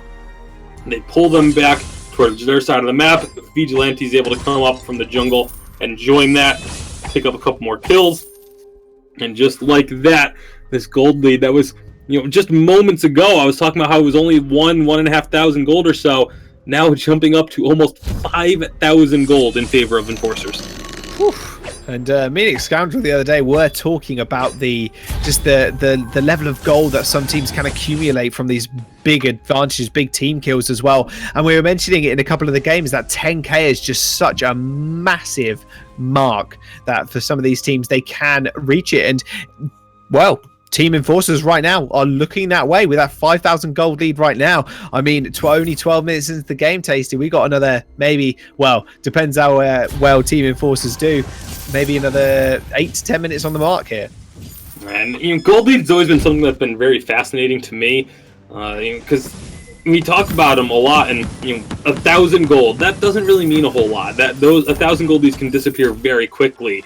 Even 2,000 or 3,000 gold leads can disappear very, very quickly. I'm actually going to be in talks with some of these API developers now that Vainglory API is being released to try and see if we can start tracking like the gold deficit and like the larger the comebacks, how frequently certain gold leads are diminished. Because I really, we have our ideas of just from watching it, but we've never really been able to track like when does a gold lead become insurmountable type of thing. For me, I feel like it's right around the 6,000 to 7,000 gold mark is when you can almost always pack it in because the game's going to be over. And very rarely do we see turnarounds from that sort of deficit. I know we have seen it before. I think the largest lead I've ever seen turned around was about, I think it was a little over 10,000 was the largest I've ever seen. And that was like once in all the games of Vainglory I've seen. So 11,000 gold turnaround. I mean, that is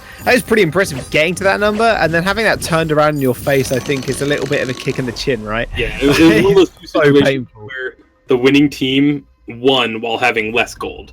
Because that's how far behind they were at one point, but we're just able to turtle up for so long and just win a late game team fight. So but I'm really hoping that by the end of this season or two, within a season or two, we'll be able to have a much more accurate idea of what an insurmountable gold lead truly looks like.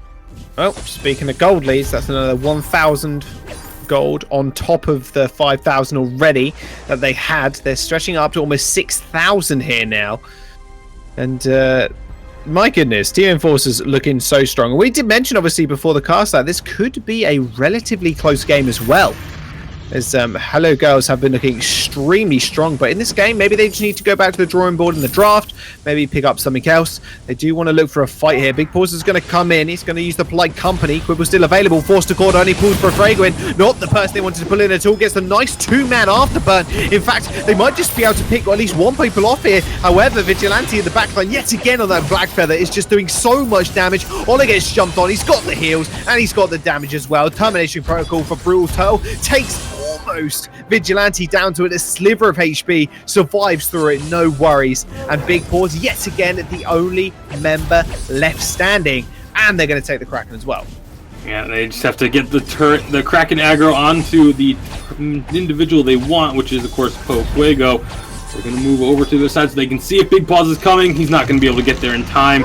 Kraken unleashed, and now they're actually going to chase down Big Paws a little bit there. But, not wanting to overextend, not wanting to give Hello Girls any chance of being able to come back in this game. They now have that Kraken making her way towards the turrets. They're going to move with her and start looking to try and finish Yeah, finish is definitely in their minds right now. Forced a core, just completely with Crucible coming through yet again. Vigilante is in the front line here. He is taking a lot of damage. However, he's going to go straight on Cluffy. Cluffy's taking so much.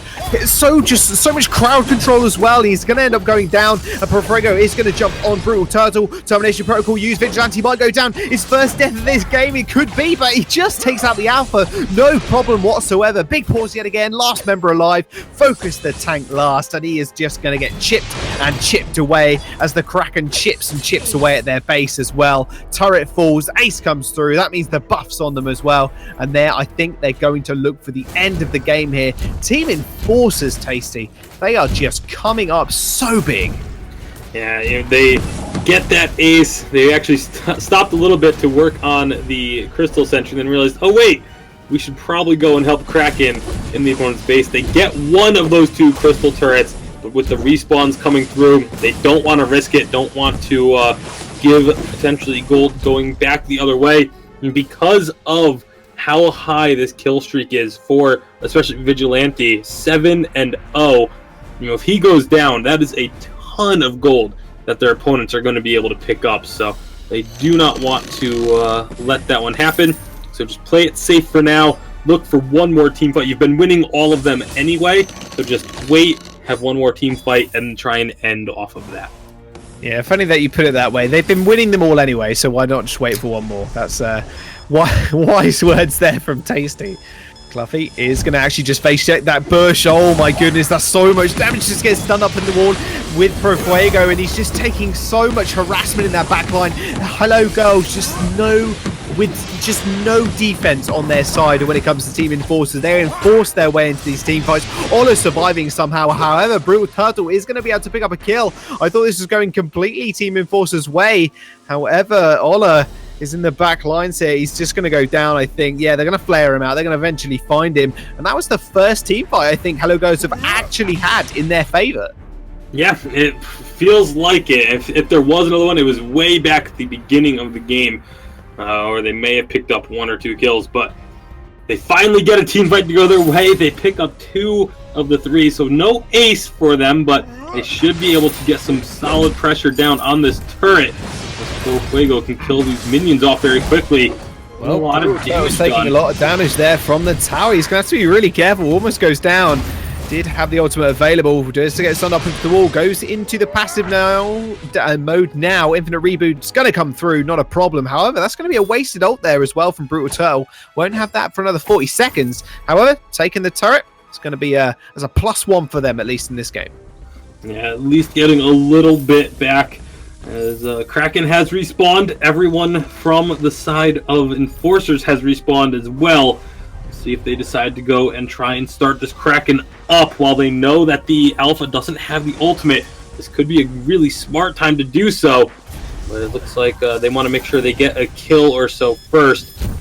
Fuego's just going to be popping out all this vision that had just been put down by Big Paws. We've got all 6 members here. Whoa, Forster Call comes through, gets blocked yet again, and Big Paws unfortunately just not doing so much in these team fights right now. Vigilante's going to jump on the backline. Cluffy yet again just going to get soloed out. However, you've got to keep your eyes on Brutal Turtle right now. He hasn't got his termination protocol ready. In fact, Cluffy's just going to go down here. We're going to have to see if this one gets turned around. He goes popped straight into his infinite reboot. This is disaster for Brutal Turtle. Just cannot catch a break. However, Ola just gets jumped on here. Does use the Crucible in time to get the shield. The heals come through as well from the Adagio. And a big pause on the run yet again. But Brutal Turtle doing a really nice job there of at least taking out Vigilante. And that's it. That's just been the key to this fight, just taking that one out. And in fact, Big Pause is actually going to take out the Adagio. Ola just taking a little bit too long there. Will he be able to follow this one up? I'm not sure. Kraken's going to be there smacking at them as well. Profego. He's toying with the idea as well of going back in, but both captains are just going to back off. Yeah, that Crystal Sentry ended up doing quite a bit of work for the side of Hello Girls down the stretch. And, you mentioned it. It was Cluffy able to get at least 1 kill before going down, able to make it so it wasn't a completely one-sided affair. Brutal Turtle wasn't quite able to be as effective as they obviously want him to be, but as long as Cluffy can make sure to take someone with him, they at least have a chance. And that's all they need right now, is just to have a chance to make sure that the fight does not go completely bottoms up. Everyone respawning, everyone with infusions except for Brutal Turtle, who has enough gold for one now. So we're going to hope to get to the shop. Gets to the shop, gets that infusion up. So now everyone will have an infusion once that gets activated. Yeah, they'll be looking to fight. They'll be looking to fight soon. That Kraken obviously is on the board, guys. You've got to keep that in mind. Team Enforcers, they're looking for it. They've lost their last couple of team fights. Forced to Cord. Locked again by the beautiful Crucible from Frago. They know they want to go in now. That big cooldown. 30 seconds remaining on it. Vigilante, poking away. And Double Tyrant's Monocle on Cluffy is going to help this fight. But Hello Girls, they're going to have to play this one really, really careful, because Profrago is not a glaive you want to mess with. He's just been absolutely incredible in these fights. However, stepping too far forward, has to actually afterburn away rather than into the fight. Has got a bit of cooldown on his side, so he should be good to go in a couple of seconds again. However, Kraken is going to get started up and quickly reset as well, so they don't want to carry on with that one. And who could blame them?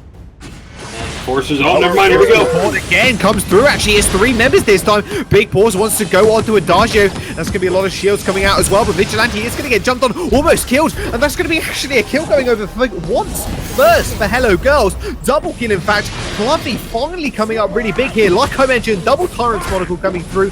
Ace and a triple kill and a Kraken. Hello Girls, they flick the switch. It's time to party. Fluffy is just doing so well, constantly taking down Vigilante, and I don't know what's happened. Vigilante all of a sudden can't stay alive in these fights whatsoever, and it's almost really bizarre, the fact that it was like you said, like a switch being flipped, where now Vigilante is just struggling so much. He was 7-1 before, now 8-3. These last 2 fights just going down so quickly, and not being able to have the level of impact that this Blackfeather needs to be having. He did such a good job in the early stages of the game. He's 8-3, just the pure primary carry, at least, coming through for Team Enforcers right now, but just cannot have an impact. He just gets detonated as soon as Brutal Turtle just jumps on him. Forced to Court actually brings him over the wall. Oh, just manages to get away.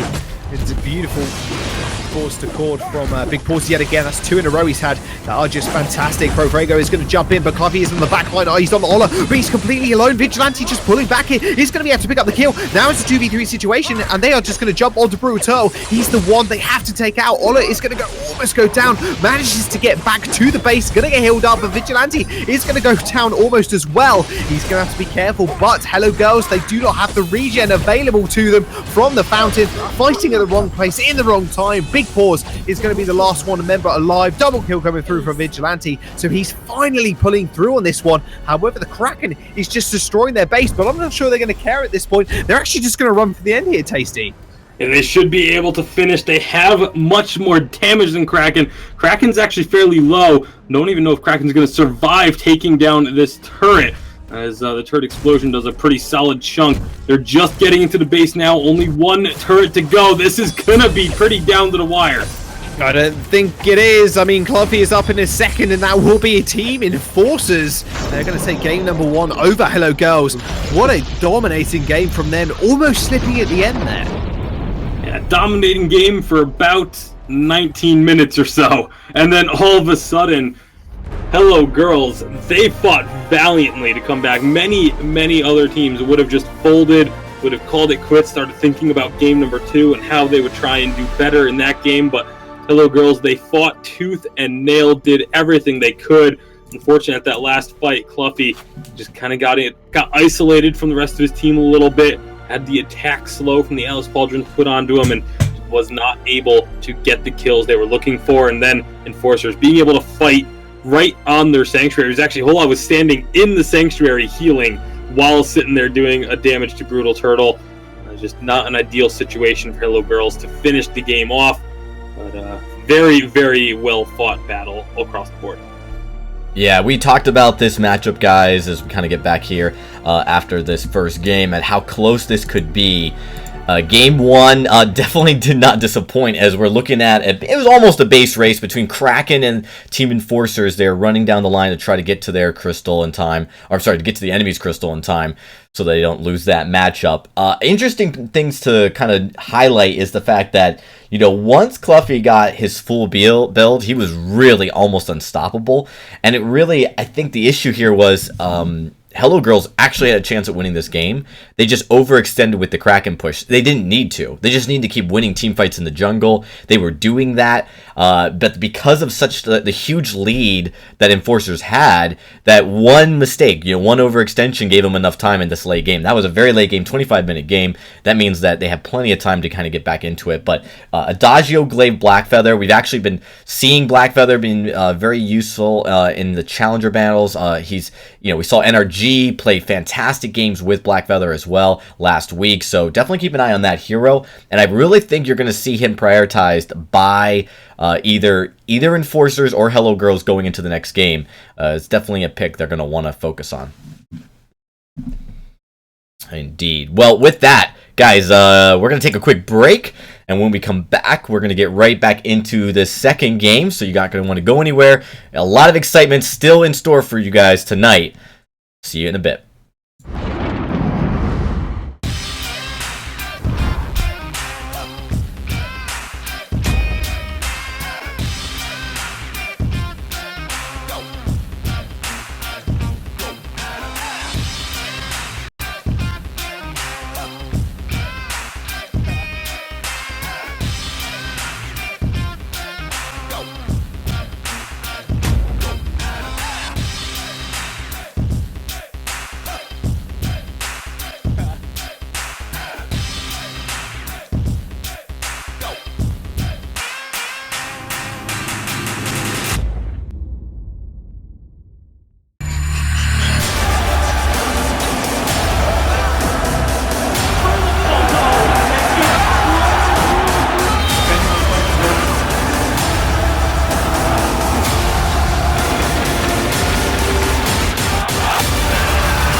Only $14.99.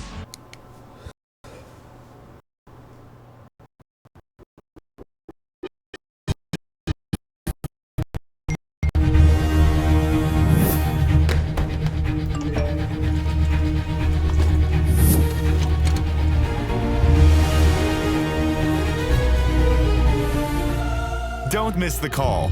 Download Band. Communication made easy.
Welcome back, everybody. We're getting ready for game number 2 after a very short break, and we should be almost ready to get going here in just a few moments, as we just looks like we're gonna have a quick substitution on the side of Hello Girls here, so it shouldn't take too long.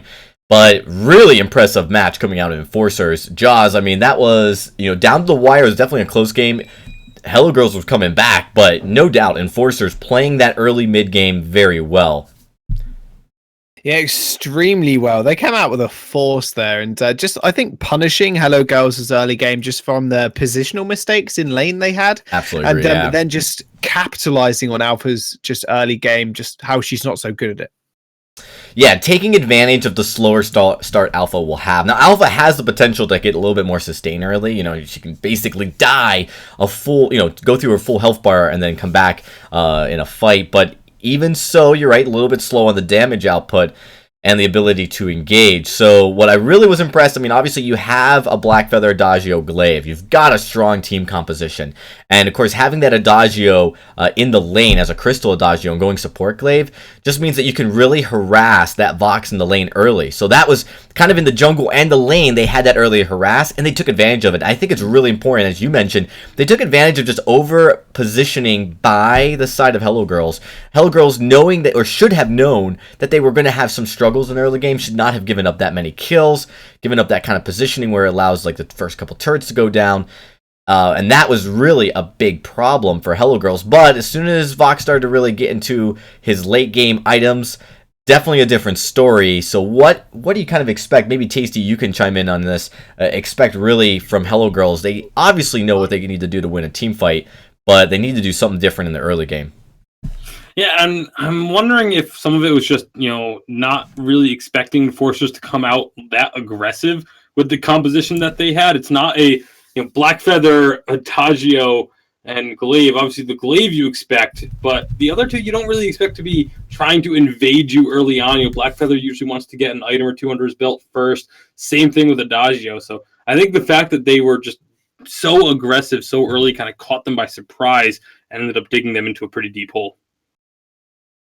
Yeah, and that kind of is something that they need to pay attention to. If they go with an early game composition, then maybe, they don't have to play the same way. Maybe they can play the style they want to play.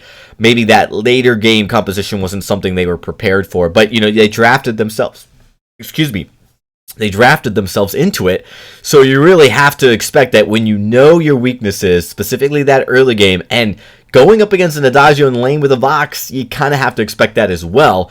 You'd be prepared for it. Glaive as a support role gives you so much strength in the ganking part of it, the lane too, so it really puts extra pressure on a Vox who's not going to be able to get out of those ganks easily from a Glaive in the early part of the game. And we saw those last couple team fights in the jungle where Hello Girls started to really shine, but it was just a little too late. That last Kraken push too as well, Tasty, they had to know that they were going to be pushing it pretty close. If they had lost a trade, even if they had one guy standing, losing a trade in that case was really dangerous and risky. Yeah, absolutely. And you mentioned it. They really didn't have to stick around that long with that Kraken push. They had gotten a couple of wins. It's risky no matter what you do when you get into that situation. Like if you try and say, okay, we'll just wait for the next fight, there's no guarantee you're going to win the next fight. And that was what I had said about Enforcers, was they were so far ahead, just play it safe, wait for the next fight and take it. But then they lost the next couple fights in a row. So nothing is ever guaranteed. They took a chance and it didn't pay off. Fortunately, it means that they're now one game down and one game away from being dropped to the losers bracket. Absolutely. Well, we're going to throw it to you, right back at you for the draft as we get in with first ban coming up right now. Oh, yes. And it's going to be the hover of the Lyra ban, as always. And I can imagine Enforcers probably going to take that one off the table. Or the Adagio, actually. Wow. So, not kind of taking it away from themselves there, Tasty. Yeah, well, I mean, again, you kind of go for the ban one of them, assume the other one's going to get banned out. That's going to be Lyra, at least hovered for now. Yeah, Lyra is going to be... I can imagine that's going to be taken out as well. I can't imagine they're going to want to leave that one up, especially how well Ola did. And we've actually seen a couple of lane Lyras as well coming through in the VG8. So, it can happen, as that is going to be banned away. And what do you think they're going to pick up first here? Obviously, Vox is available, same with the Ringo. In fact, that already answered the question for me. It's going to be the Arden. Yeah, I'm kind of surprised to see Arden first picked. A lot of options still open now. You have, of course, Lance. I'm actually really surprised we haven't seen Lance be as prioritized here in these challenger games. Lance, Ringo, Vox. You've got the Finn still, so plenty Glaive. still plenty of big power picks on the table. Yeah, massive power picks coming through. And speaking of big power picks, Ringo is going to be the pickup for Brutal Turtle as well. However, we're going to jump back to the lobby. Or at least I'm in the lobby still. And I'm sure we'll get back into that in a moment. But Arden and Ringo being locked away here. And can you imagine that Team Enforcers actually just going to pick up the Vox here? Or what else could they play into this Ringo? Well, I think it's going to depend on what they see come out after the Ringo. But the Vox is generally a pretty safe bet. The draft begins. Usually if one team grabs the Ringo, the other one's going to grab the Vox. Occasionally we do see actually one side get both of them. But we're going to get right back into it. Same picks and spans up until that point. So it was right there, the Ringo getting picked, and now we have all caught up once more. There's that Lance I was just talking about. Woof. Yep. Lance, Ringo are the lock-ins for Hello Girls, which will mean, yep, there it is. It's the Glaive lock-in as well as the Vox. So pretty big picks coming through for Enforcers here, but that does look like actually Captain Arden, and it will be a jungle Glaive for them also. So really fascinating draft coming out from them so far. Yeah, you have to expect that it's going to then be the weapon power Vox with that CP utility Glaive roaming the jungle. It's going to be an Ozo for the final pick. Oh boy, where's Humanist when you need him? Ozo coming through for the side of Hello Girls. Wow. One pick we have seen in the VGA, and it was Ozo, and that was, boy, was that game. And we're seeing it here again. Brutal Turtle, he's going to take that one towards the jungle. However, coming up against Vigilante on the Glaive, that's going to be an interesting matchup. Yeah, and it's interesting both ways. The Ozo can do really well into Glaive because if you target him with the Acro Bounce, even if Glaive afterburns away from you, you're still going to hit him. As long as you get the target down, you're going to hit him no matter what. On the flip side, when you start an Acro Bounce, you are not untargetable. So Glaive can actually afterburn you while you're in midair for the Acro Bounce and just completely stop everything you're trying to do as the Ozo. You also then have to worry about trying to Acro Bounce through an gauntlet wall if it gets thrown down. So there are some tools on the side of Enforcers to try and stop this Ozo from being able to exploit his mobility. Yeah, this the mobility from him is absolutely insane, and really Ola's gonna have to keep his fingers ready just to make sure he can dodge out or like at least kite back from the Ozo, because he does so much damage, and I can imagine he's going to go towards the CP build with obviously the crystal bit in his inventory. And yeah, those Acro Bouncers do a ridiculous amount of damage, especially when he's fed later in stages of the game. Enforcers, yet again, going for this Elder Treant, just seem to have priority over that one. Yeah, wanting to get any advantage they can in the early game from the jungle. They pick that one up. The other fun thing about the Ozo is the amount of sustain you have.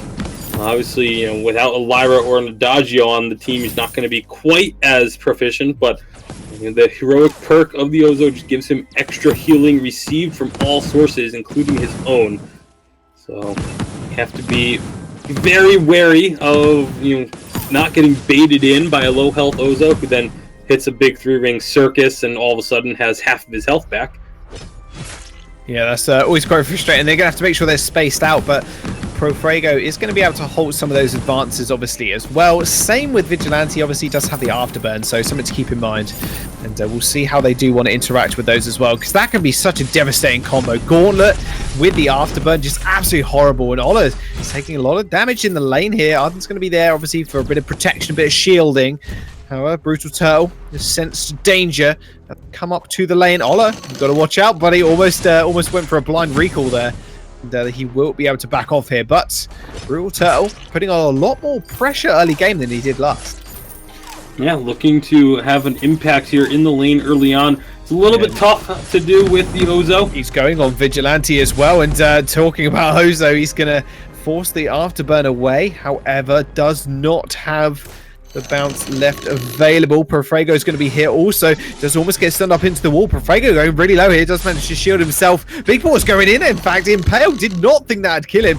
Does in fact execute him just about.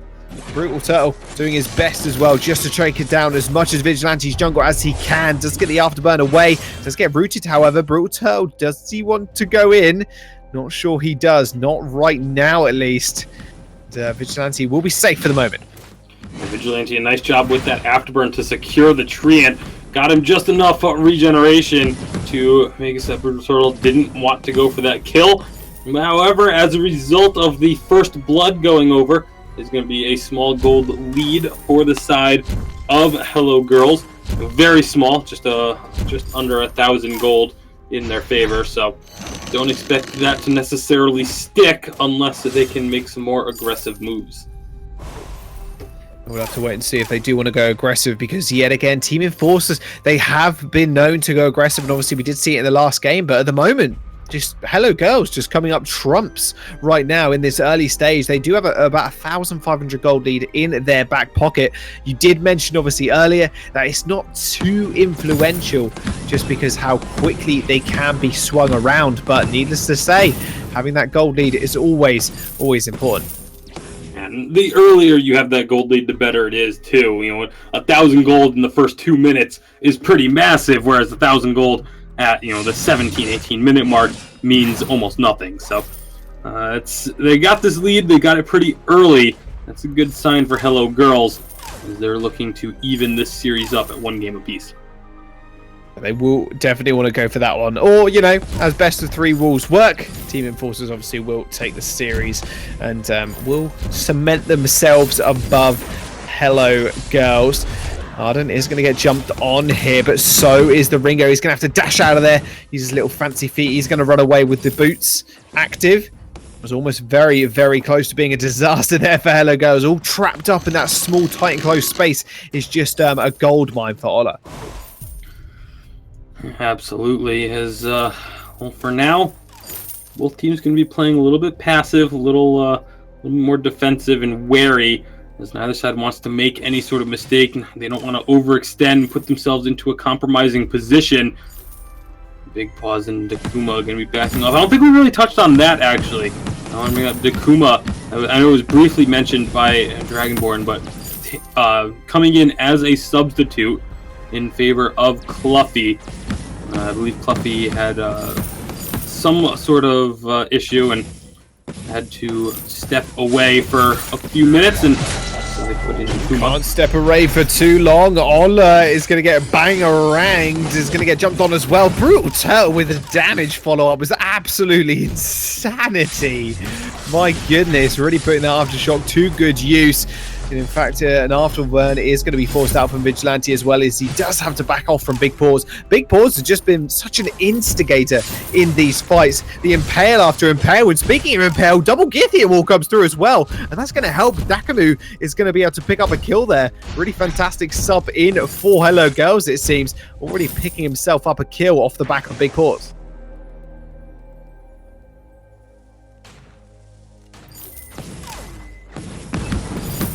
Daku as well. Daku's going to have to be quite careful now. His Big Paws is fairly low. Brutal is going to be here as well, though. Ola is going to get jumped on yet again. Daku's going to be able to follow underneath the turret. However, they're going to have to be a tad less aggressive, as Vigilante is going to follow up here on the glaive. Big Paws, big news, big mistake as he jumps in and just overstays there. Team Enforcers coming up pretty big. They are going to be able to pick up that kill. As I think Tasty is maybe muted his mic for a little too long, or I'm not entirely sure, but I'll carry on my own for the moment. There he is. That was the problem. It happened to me earlier today. I have I'm using a different computer because I'm as everyone knows, out in LA right now, and still not used to how quickly you can double tap the mouse button on this laptop. So quite frequently, I'll go to unmute myself and accidentally hit the button twice and just remute myself. Well, that's something I've never seen before. I can't say the same for myself. You just got to get it bound to your keyboard, man. That's what I do. Everything bound to the keyboard. Probably should, but just haven't gotten that advanced with the laptop just yet. Haven't got that advanced. Well, Some people aren't built for technology. We'll see if Ola is. Ola gets gauntleted. He's going to be. It's going to be a nice little protection from him. Brutal is going to come in with the bangarang, and the Hellfire Brew does come out, does land. Big Paws in the front line consistently dealing so much damage with the Impales, with the Githian Walls alike. He's got a lot of high base stats. One thing I learned very quickly as a new Vainglory player, but yet again, Ola gets jumped on, gets obliterated by Brutal Turtle, gets brutalized, I should say, as he just hops, skips, and jumps around the entire team of Team Enforcers. Team Enforcers are kind of backing down to Hello Girls' advances right now as they are just brutalizing the front line. Yeah, this has been just Brutal Turtle all over the members of Enforcers with this Ozo pick. It's been really impressive stuff thus far. We don't get to see Ozo too frequently, so when we do, it's great to see it being played to immense levels of effect. That's exactly what Brutal Turtle's been able to do, just constantly harassing opponents. Only has a 1 kill and 1 assist to show for it, but the impact he's having on the fold can definitely be felt in more ways than just the scoreboard. Yeah, no, exactly that. The damage, I want to see the damage graph from this guy if they had one, obviously, at the end of this game. It would just be absolutely insane. Brutal Turtle's just really popping off of the Ozo pick. Not something we'd normally see, and like we mentioned before, VGA obviously did bring us some nice surprises with an Ozo, and he performed spectacularly, doing exactly what Brutal Turtle is doing now. Clearly learned from some of the bigger pros. He's going to jump in yet again, but he does get knocked away by Vigilante. Good reactions there, but Bangarang is going to come forward and yet again landing on Ola, and he just gets obliterated by Dekuma even in the back line. Just gets delivered these kills time and time again. 3-0 on this Ringo pick right now, and Profrago just not having the impact he did have last game. Yeah, not at all. Not having the same level of performance, and you wonder, is that a decrease in performance, or is it just an increase in performance from Hello Girls as they find another kill? Oh boy, things are wrapping up, or wrapping down in the case of Team Enforcers. They need to pull out something quick, I think, Tasty. I mean, what can they really do at this current point in the game? Well, that's a very difficult question. It's when you get this far behind, it can become very frustrating to play the game at all. Obviously, they want to wait and let Hola get a few more items under his belt. It's going to be a lot of just patience coming out from them, but that's difficult to do. Vigilante playing on this glaive, wanted to have a really strong early game, wasn't able to do so. And as a result, Hola is very far behind. You see the CS numbers 85 to 114. That is just a massive disparity. It's super difficult to actually make up for that in the game. Even if you can play defensively for a while, the saving grace is that they've only lost 1 turret thus far. But who knows how long that's going to last. I don't know about that. I mean, they're going to have to pull something out of the hat right now. Team Enforcers haven't even got 1 turret to their name. You can see now Big Paws jumping in yet again, Githian wall back, and now Profrago is going to be the target of the Ringo. They're going to jump in, Bangarang, just Brutal Turtle just doing so much work, and I think Ola actually is AFK in the back line, so that is not good for their team whatsoever. He's hop, skip, jumping around on the Zozo pick, Bangaranging straight towards Vigilante, and we are going to get a pause as well. Yeah, I do believe Ola actually might have DC'd in that fight, hence why he was standing still, but still, Brutal Turtle just being an absolute storming force and a front line for Dakuma just to do so much damage on this Ringo. You can see the scoreline already completely reflecting that. Yeah, absolutely, and thankfully we do have this ability to pause some of these games when we are broadcasting them here, VIS, and so when we notice someone very clearly disconnected, we try and get that out so the games can be as fair as possible. And hopefully for the side of Enforcers, they'll be able to get this player reconnected, and he'll be able to continue and the full 3v3 that this is meant to be. Oh boy. A full 3v3, that'll be beautiful. We could have that. And I mean, Hello Girls looking to even up the series right now as well. And that will be interesting to go to the 3rd game, because, again, some of the picks we're not seeing all too often. This Ozo pick from Brutal Turtles really working out for him. That early pressure is just well, just working out for him so much more than it did with the Alpha. He just got shut down on that Alpha.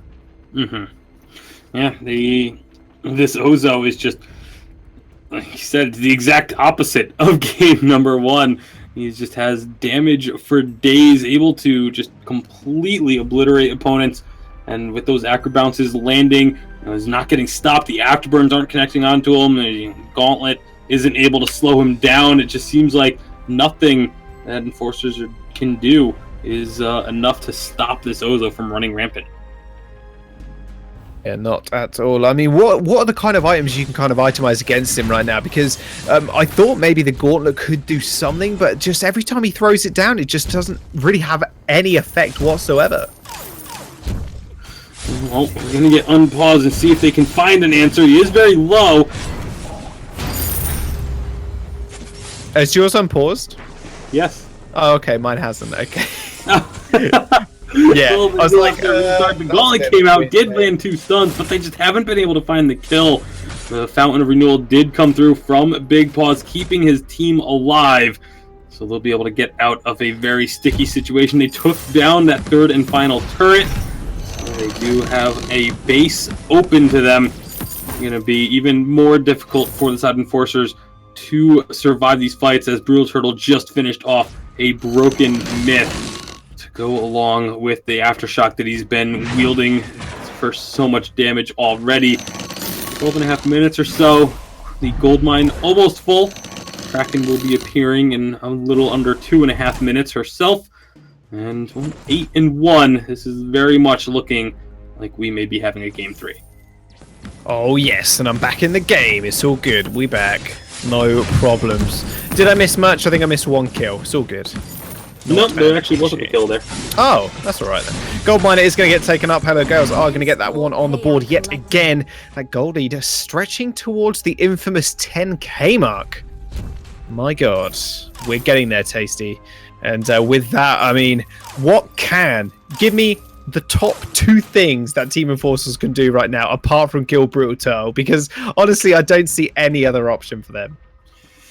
Well, I think that's about it. There really aren't many other options available. If they can kill Brutal Turtle, I mean, even then it's not a guarantee. Brutal Turtle only has 2 of these kills. The Kuma would actually be a much more beneficial kill in terms of getting gold back, but the Crystal Sentry going to go down, so they won't have that help as Big Paws finds Vigilante. Oh, Vigilante is going to get jumped on, gets rooted with the Impale, and you can see how far up this Ringo is playing, as he knows he has Brutal Turtle for the backup damage.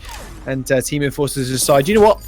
You know where's a good place to chill out? The chill out place is going to be our base, because we are too scared of Hello Girls. We cannot fight them in a 3-on-3. They know they need some more items, or at least some more damage. Brutal Turtle is going to use the Bangarang, not really hitting anybody though. However, Profrago in the front line is going to get taken out, in fact, from the Ozo. Brutal Turtle just popping off on this pick right now. I just can't believe that he's just doing so well.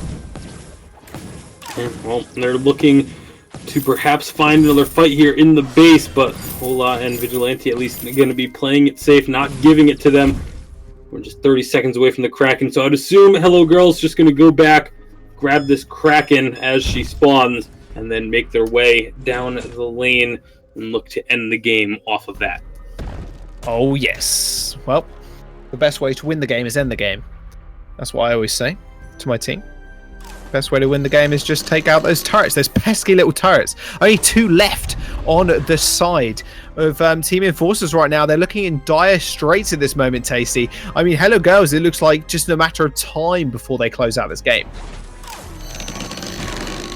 Well, this could be another fight. Big Paws kind of caught out on his own here. Oh, Gauntlet does get dropped down. Afterburn comes through. Only gets Scythian Wall on 1 there. Just gets shunted away, though. They know Brutal Turtle and Dekumu are here as well. Oh my goodness. Profrago, come on, man. Don't step that far forward without the Gauntlet. Ends up falling as well. And the Bangarang does come through. Brutal Turtle is in the midst of it. Hellfire Brute is going to land as well onto 2 people.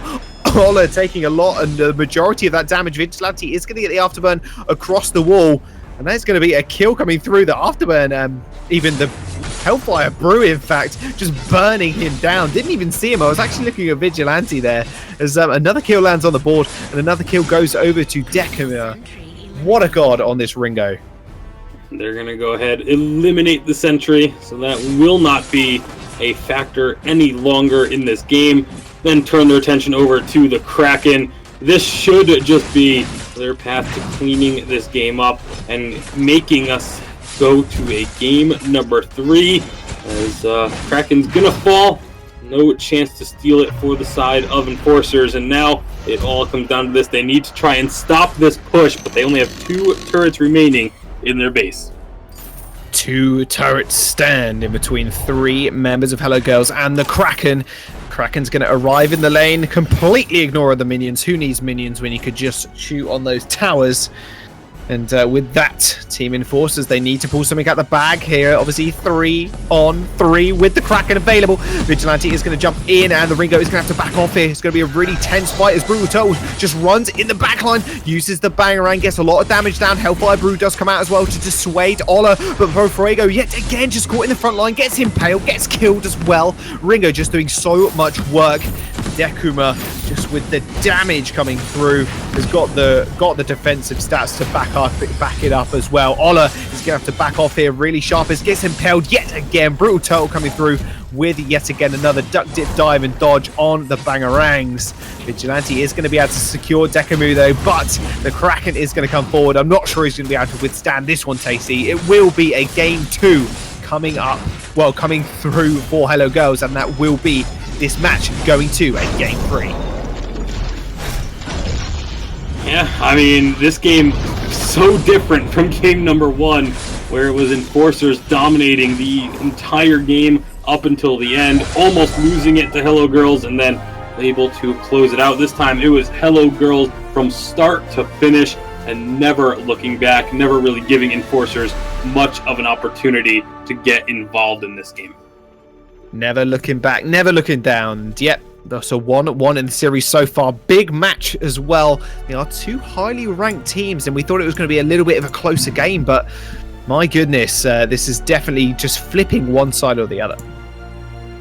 Absolutely, guys. Yeah, I mean, this is the series we felt would be the closest tonight, and we have not been disappointed whatsoever, as these teams are now getting prepped for our first Game 3 of the week, as we are just, of course, starting off the week. But this is an exciting matchup, and one of these 2 teams, man, going to be dropping down to the loser bracket. The other one going to continue on their quest here in the winner bracket for that coveted top 3 spots here in the Challenger Series for split number 1.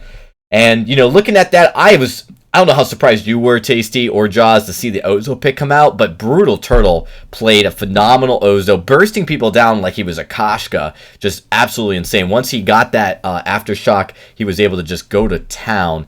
And that's something that I think, you know, the early game aggression that they didn't have in game 1 completely figured out here, and they drafted in a way that allowed them to get it into game number 2. So I guess the question is, what do we expect to see from Hello Girls in game number 3? Are they going to go early aggression or not, Tasty? Well, I feel like early aggression is key for this matchup. Both of these teams, absolutely, when they were able to go aggressive early, were able to get these massive advantages. So both sides going to look for that early aggression. And I feel like whoever just comes out on top in the early game may just have the edge to win this series. Yeah, I mean, there were a lot of heroes not picked that can give you early in game aggression. We didn't see Kashka picked at all.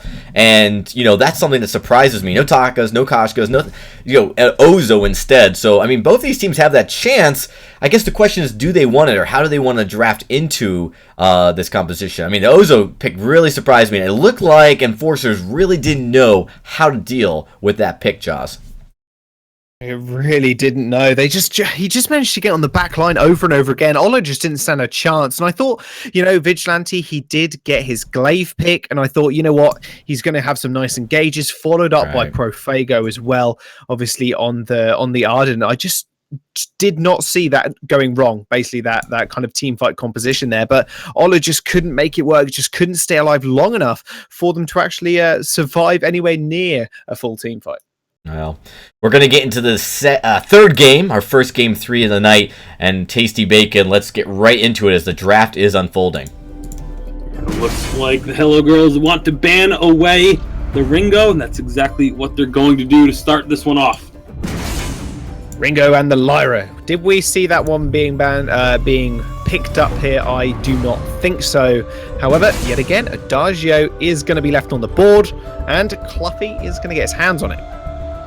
Yeah, I almost feel like if you're on B side, if A side leaves open the Lyra and Adagio, you shouldn't ban either of them. Just let them get one and say, you'll get one, but we're going to take the other. Instead, they do ban away the Lyra, so now the Adagio edge is on the side of Hello Girls. Oh boy. And the Finn is going to get locked in from Profuego again, but big pause. He's got some big paws on that Fortress, and he will lock that one in for himself. My goodness, we haven't seen a Fortress in a little while, and we did see, I think, 1 or 2 in VG8, but Fortress and the Black Feather it is going to be. That's going to round out the Hello Girls composition. Last one coming through for Team Enforcers. What will it be?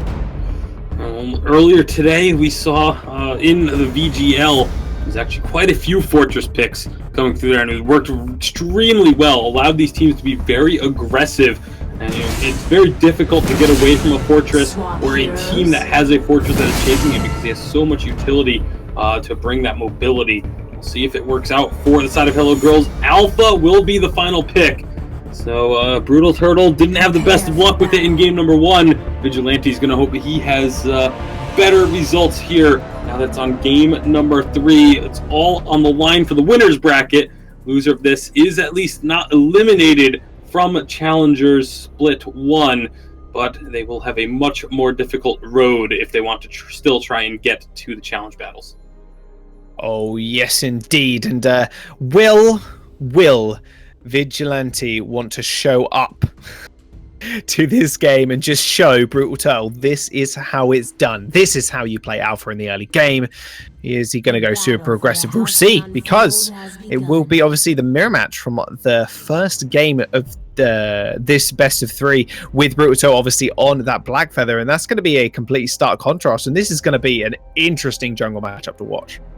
Absolutely. We'll have to see how it plays out. You can already see the side of Enforcers starting a little bit further forward. They're going to start on these forward camps, while it is going to be the Black Feather starting on the back up in the lane. Oof. My goodness, that was almost a kill. Big Paws and Cluffy doing a little bit of cheese strats there, hiding in the top brush. Wow, Holler's already going to have to back off here, and this is going to be a really fast push for Cluffy. And this is very bad news for Hola, as it means that not only is he not going to get the lane farm, but typically if we see a laner not getting their farm early on, it's because they're moving with the jungler and getting some gold that way. Hola's just going to be put behind by a few CS to start off the game. Never a good situation to be in, especially as a Vox. Definitely not. You want to be ahead at all points in the game. Cluffy is going to get jumped on. However, Vigilante is going to make his way to the lane. This is how you play the early game Alpha. Prime Directive is going to help secure the first kill. Ola is going to pick it up as well. It's going to be really nice for him coming up against Cluffy, who already, like we mentioned earlier, is got pushed out the lane, but this is completely evened up. Yeah, absolutely. Getting that first kill of the game. Well, now Hola might be in trouble. It's going to get jumped on as well. Brutal Turtle and Big Paws. He's just going to leap and bound away. I love that Fortress skin, by the way. It's probably one of my favorite ones just for that animation. Yeah, both of the gift wrapped Fortress skins, regardless of which color, did you have the OG skin or the recolor, they are both phenomenal animations. It's one of the best ones to watch in game. But Hola definitely going to be very happy to grab that kill. Get caught back up in farm. All of a sudden, that early play that was attempted by Hello Girls, like you mentioned, completely negated, turned back around. I'm going to be really curious to see what they do for these builds. Oh boy, it looks like it is going to be a weapon alpha as Vigilante gets back to the shop. They both started with only the Swift Shooter, so they kept their plans masked for quite some time. Yeah, they have indeed. And in fact, Cluffy and Brutal Turtle are going down... Oh, no, sorry, I didn't notice Cluffy. I was going to say, if he goes down weapon power on Adagio, I mean, that would be kind of strange. But no, he has actually picked up the crystal bit. That was just me being silly and not noticing that bit. But weapon power on this early alpha, like, what is the advantage of this? Because crystal power just seems like the go-to build for this, right? I mean, Crystal Power just has a lot of burst damage. Oh, hang on a minute. All right, missed that completely. Okay, let's carry on. I came up to the lane just as it happened. That was a very strong, aggressive step forward by Cluffy, and it was pretty much just a solo kill. Fuego is going to get jumped on as well. It's going to get turret dive. Big Paws taking a lot of damage. But Vigilante says not today. Is at least going to trade up 1 kill for that one. Brutal taking a lot of damage. Prime Directive is available in a couple of seconds. Jumps straight in onto Brutal. That shielding's going to come through though. He might just survive. Will he be able to get it? One more shot will do it. Ola's going to be able to follow up the kill. Does pop his passive. It's not going to matter too much though, because Ola is going to get himself another kill. 2-1-0 on this Vox right now. And that's going to be a 2-for-1 trade. So Vox now has a Stormguard banner. Oh boy.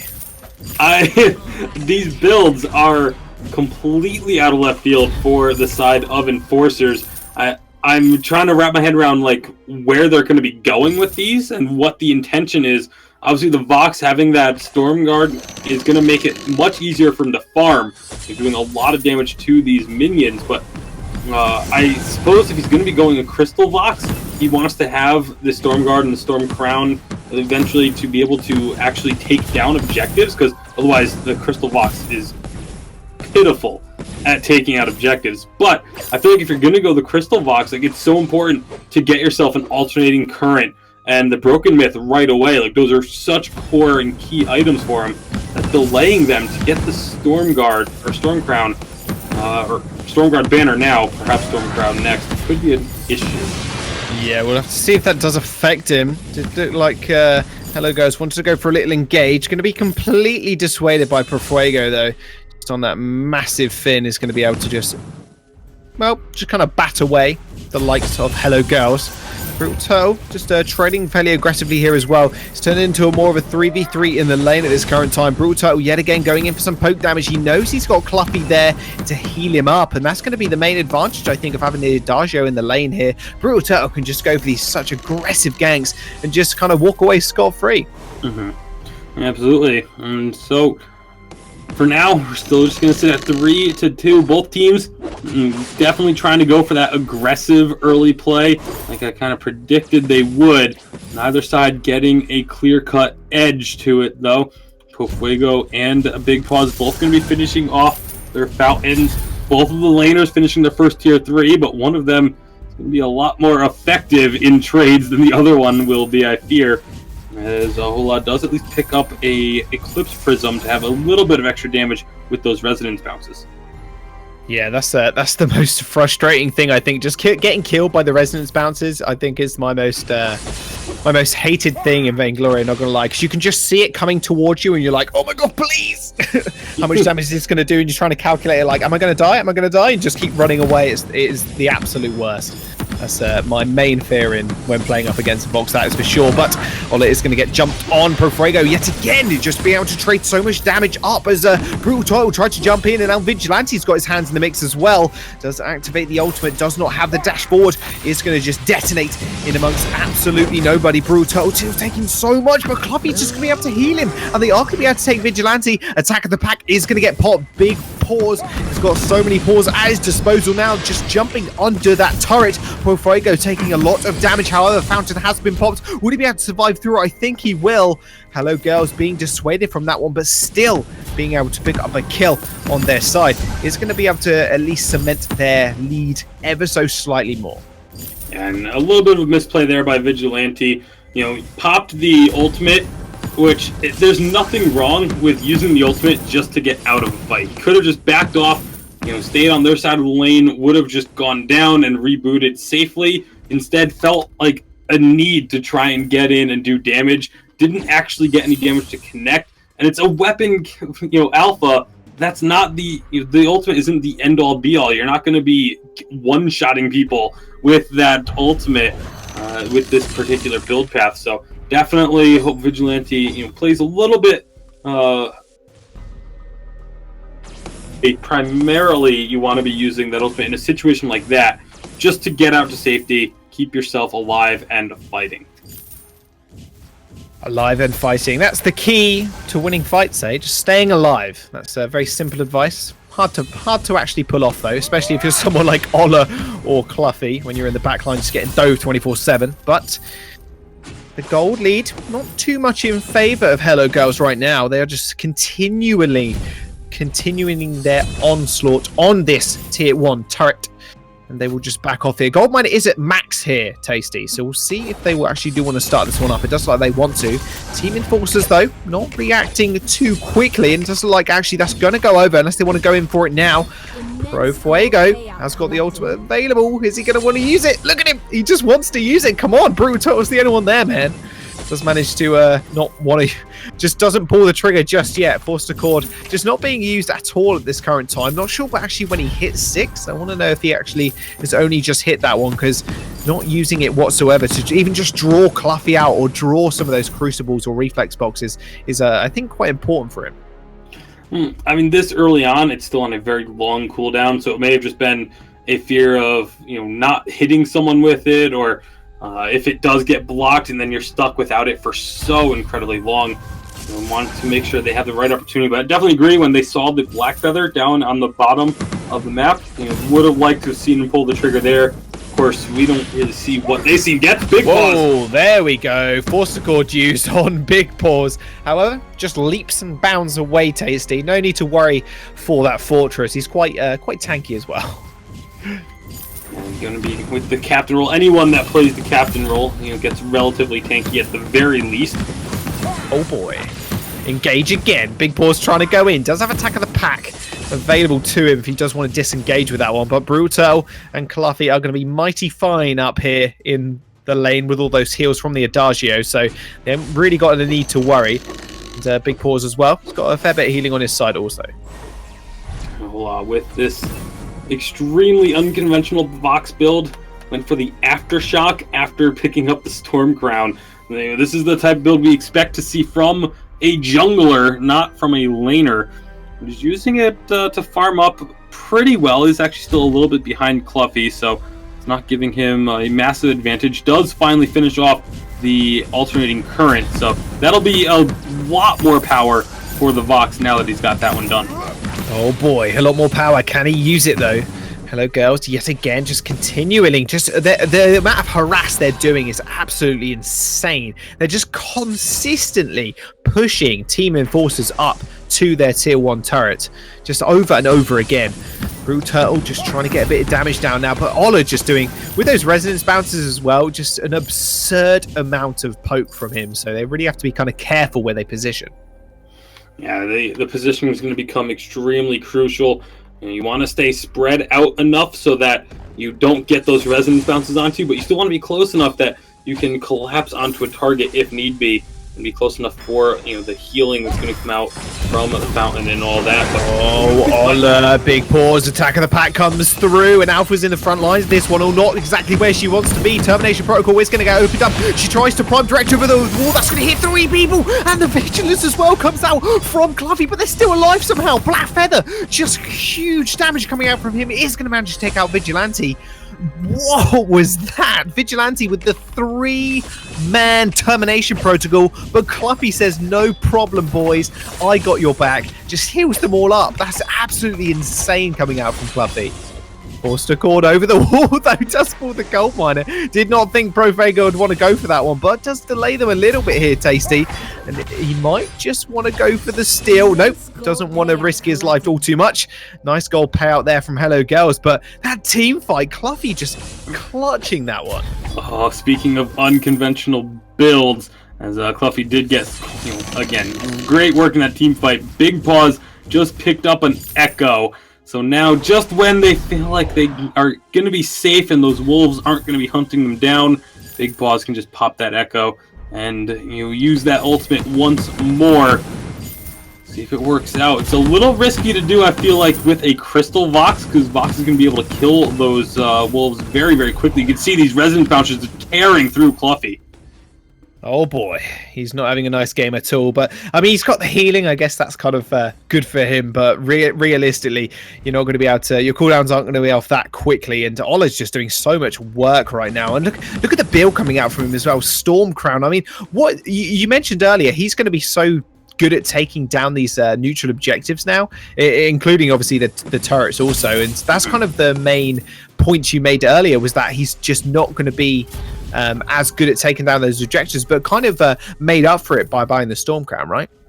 Yeah, and I'm not completely against the Storm Crown. It was getting it first that was really the eye raiser to me, and adding the Aftershock into that build. Like, I feel like if you just have the Alternating Current and the Broken Myth early on, you just hit your power spikes, hit your strides much earlier, and can then pick up some like the Storm Crown, maybe, you know, just something else instead of the Aftershock. I mean, I understand why you end up actually using a lot of abilities as Vox, you know, getting the Aftershock proc after a Sonic Zoom and all that, but I just feel like there's other items that just work a little bit better with it. Whoa, nice Crucible coming out from Hello Girls yet again. And I think maybe Finn, man, like every single time. So most of these good teams are so good at blocking his ult. It's absolutely insane. Attack of the Pack is going to get popped. They're going to jump straight onto Vigilante. Look at his health bar just drop. He goes into passive already. Couldn't even activate Termination Protocol, but now Clubby's going to get jumped up by Ola. Ola's just trading up so much work here. Clubby just can't heal himself. First Judgment come through, and they're actually just going to kill Ignacio in that ult, mid-ultimate. And now Brutal Turtle is going to be able to trade at one, but gets killed and just gets traded for with his life. Big Paws getting taken a lot of damage. Prime Directive followed through as well. He needs to be able to just put that weapon power to use, and he does. Ace comes through, the buff as well. Almost a triple kill there for Ola also. Got to keep your eye on this guy. Absolute monster on this Vox pick right now. Yeah, great fight for the side of Enforcers.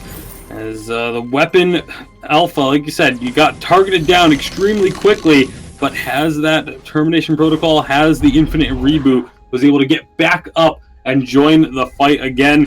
And Halo Olaf able to actually out-duel Cluffy in the 1v1. Not something you expect to see happen, because so much of what Vox is looking to do is based on those resonance bounces, and there were no resonance bounces in this situation. It was a straight-up 1v1 that Ola was just able to come out on top of. So great work. Having a little bit of help from the Finn, able to provide that fortified health, is definitely big.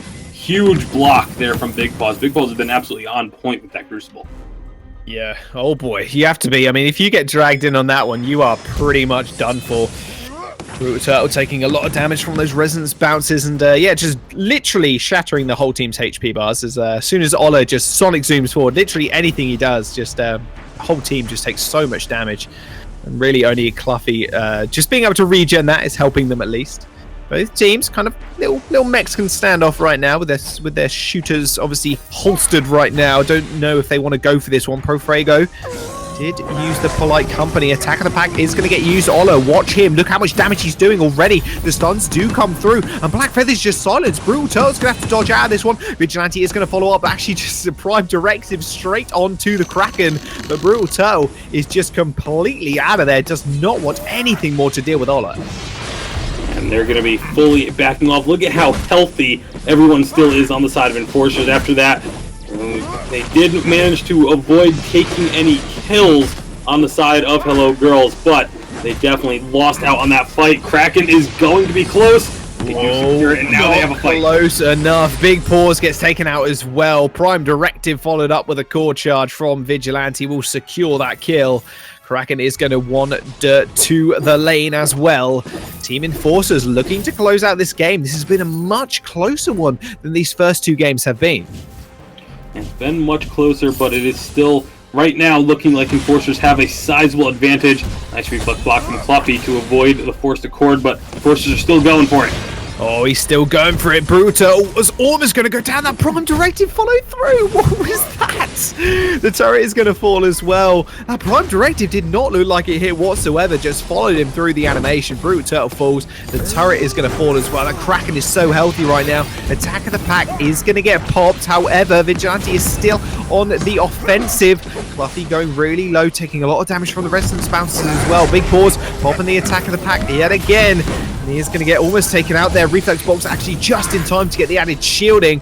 Cluffy trying to take out Ola. Almost takes him down with the burn damage. I'm not sure he will be able to. It was so close. Just survives with literally an inch of HP. Just takes out the tree as well just to recover some of that as well. But that was so close to being over there. Cola almost going down. He walked over a scout trap too. That's how low he was. But they managed to get a couple turrets and get out of there. Kraken will take down one of the 2 crystal turrets, and it is drawing ever closer for the side of Enforcers, moving on in this winner's bracket and getting themselves that much closer to being qualified for the challenge battles. They're looking to get into the playoffs of the VIS Challengers right now. All they need is one more team fight to get them there. Oh boy, one more team fight and they are in the money. Team Enforcers, they're looking for it right now. Profrago does manage to join Cluffy. That's the first time that's not actually been crucibled. Beautiful ultimate coming through. However, you've got to keep an eye on Black Feather. Brutal Turtle doing so much work in the back line. Just gets taken low. However, he will have to back off. Olo jumping forward so aggressively. Just can be at this point in the game. Does manage to pick up a kill there. Vigilante coming through. Cluffy's going to go down as well. Surely does use the boost to get away. Prime Directive not off cooldown for another couple of seconds. If they chase this one, if they pick up this kill, surely it'll be over. He follows it through. He does manage to pick it up. Ola as well, jumping forward. No, not scared of that big pause either. I was going to say Big Wolf. I'm not entirely sure what fortress it is, but he's going to go down. Big pause regardless. And that will be it. Team Enforcers coming through with a really strong first game and then just pushing this one as well to the limits. Take this series 2-1. An incredible series all around. Both of these teams just fighting tooth and nail to try and move on in the winner's bracket. Of course, as mentioned, they are not eliminated on the side of Hello Girls. They have another chance. They will go down to the loser's bracket and try and come up from that half of the bracket and see if they can still get into those challenge battles. Definitely a team to watch. They had some really strong games here today, but just unfortunately unable to close it out when it mattered most, and they lose this series 2-1. Wow, guys, unbelievable. This didn't disappoint whatsoever as we kind of get into the later part of this stream and going the full distance here. 3 games. Man, I mean, this is what we are here for. This is the kind of matchups we want to see. And Enforcers versus Hello Girls, close as it's going to get all the way down to the last game here. All right, and with that, Enforcers moves on to the next round. That puts them in great position going into next week, as you know they're looking to get into that top team, the top 8 teams, the playoffs, and they really have a good shot at doing it. We're going to take a quick look here at the bracket as we kind of close out that series, and you can see right now, you know, you've got One Piece 101 versus Team Enforcers going to be playing tomorrow. Team Rage Pingers versus Necrolite. So this is the real test, because obviously whoever wins these games, actually no, I think these teams, no, these actually go to the playoffs from here. This is kind of it for these matchups. Is there? No, sorry, there is 2 from each. So yeah, there is 2 more matchups in the winner bracket that is going to take place next week. And of course, One Piece 101 versus Team Enforcers is going to be kind of the highlight of that. As we saw just now, I mean, One Piece 101 actually looking a little weak, and Enforcers looking strong. This could actually be a very close matchup, Jaws. Oh yeah, it definitely could be, and that's the things we want, right? We want these close matchups like this one was. Hello Girls versus Team Enforcers was a match to watch, I think, this evening, and it has proven just that. And obviously, all these teams just vying for those spots is just going to be also important to just bring your A game for every single one. Absolutely. I mean, this is really looking to be a really strong challenger series to split this whole winter split. I think we've seen since last year a lot of new teams with the rule changes, with the reduction to 1 team per org, with 5 members being allowed on a competitive team, not 6. We've seen so many good teams just pop up, and this has allowed for, you know, a really intense competitive scene right now in Vainglory. It's a really exciting time, and of course, you know, we're excited to be here showing you guys for the first time how it's all panning out. We're going to take a quick break, and we are going to get ready for our potentially our final series of tonight, as a lot of the rounds are wrapping up, but this is the one that's been waiting. We are going to be moving for the first time to the loser round, where we're going to be showcasing matches that have been taking place there this entire time. Don't go anywhere, folks. We'll be right back after this break.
Only $14.99.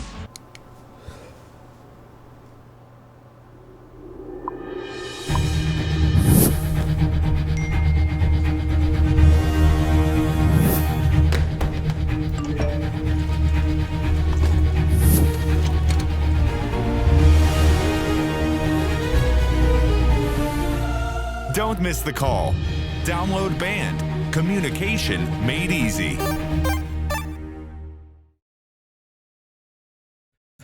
All right, welcome back, everybody, as we get ready here for the final matchup tonight. It's going to be an exciting one. We're moving down to the loser bracket for the very first time. So just in case you guys were wondering, this is a true double elimination, as we've got two groups grinding through these matchups. And of course, when you lose in the winner's bracket, when you lose your first round, you don't have to fret. You actually get dropped down to the loser bracket, where technically you actually get much more favorable matchups, right? You know, you're going to be going up against other teams that lost their first early rounds. You have a chance to maybe recoup maybe that first round's jitters, maybe that's got to you. So, you know, you don't need to worry too hard. You know, you really got a chance to prove yourself even if you lose that first round. So that's kind of what is happening now, as we are moving down to the loser round here, to this loser bracket, where a lot of these teams still have a shot, a really good shot, at making it all the way. We've had teams make it to the top three coming through, or actually, I might have to check into that. We've had teams get very close to making it into the top three while grinding it through the loser bracket. So you definitely can make it. Obviously, 4 teams make it from the loser bracket to the final playoffs, which are going to be taking place on that 4th and final week. And so really, you know, you just need to get into those top 4 teams, and you've got an equal chance. Everyone has a chance in the loser bracket to get there. So it's really exciting the way the format works, and, you know, because of that, you know, it gives us these exciting close matchups between teams that are kind of like those rising stars, maybe not as well known, maybe not as well practiced or well seasoned, but definitely have potential to make it all the way. So with that, I am going to start talking about what team we have in front of us tonight, and it is going to be Divine Eros. Oh, excuse me, real quick here, we update that, but it's Divine Eros versus Legacy Assault. This is a 20th seed versus a 29th seed, so there is a decent gap between these two teams seeding-wise, but when we start talking about the lower 32 teams, that gap really becomes almost insignificant, right? These are two very well-matched teams, very closely matched teams, or they could be. The potential is there, and of course, they're both finding themselves in the same position here, as winner will move on in the loser bracket, while the loser will go home. So this is an elimination game from this tournament, so very, very important for both these teams. And with that, tasty bacon, we're looking like we're going to be getting into this, our last series of the night.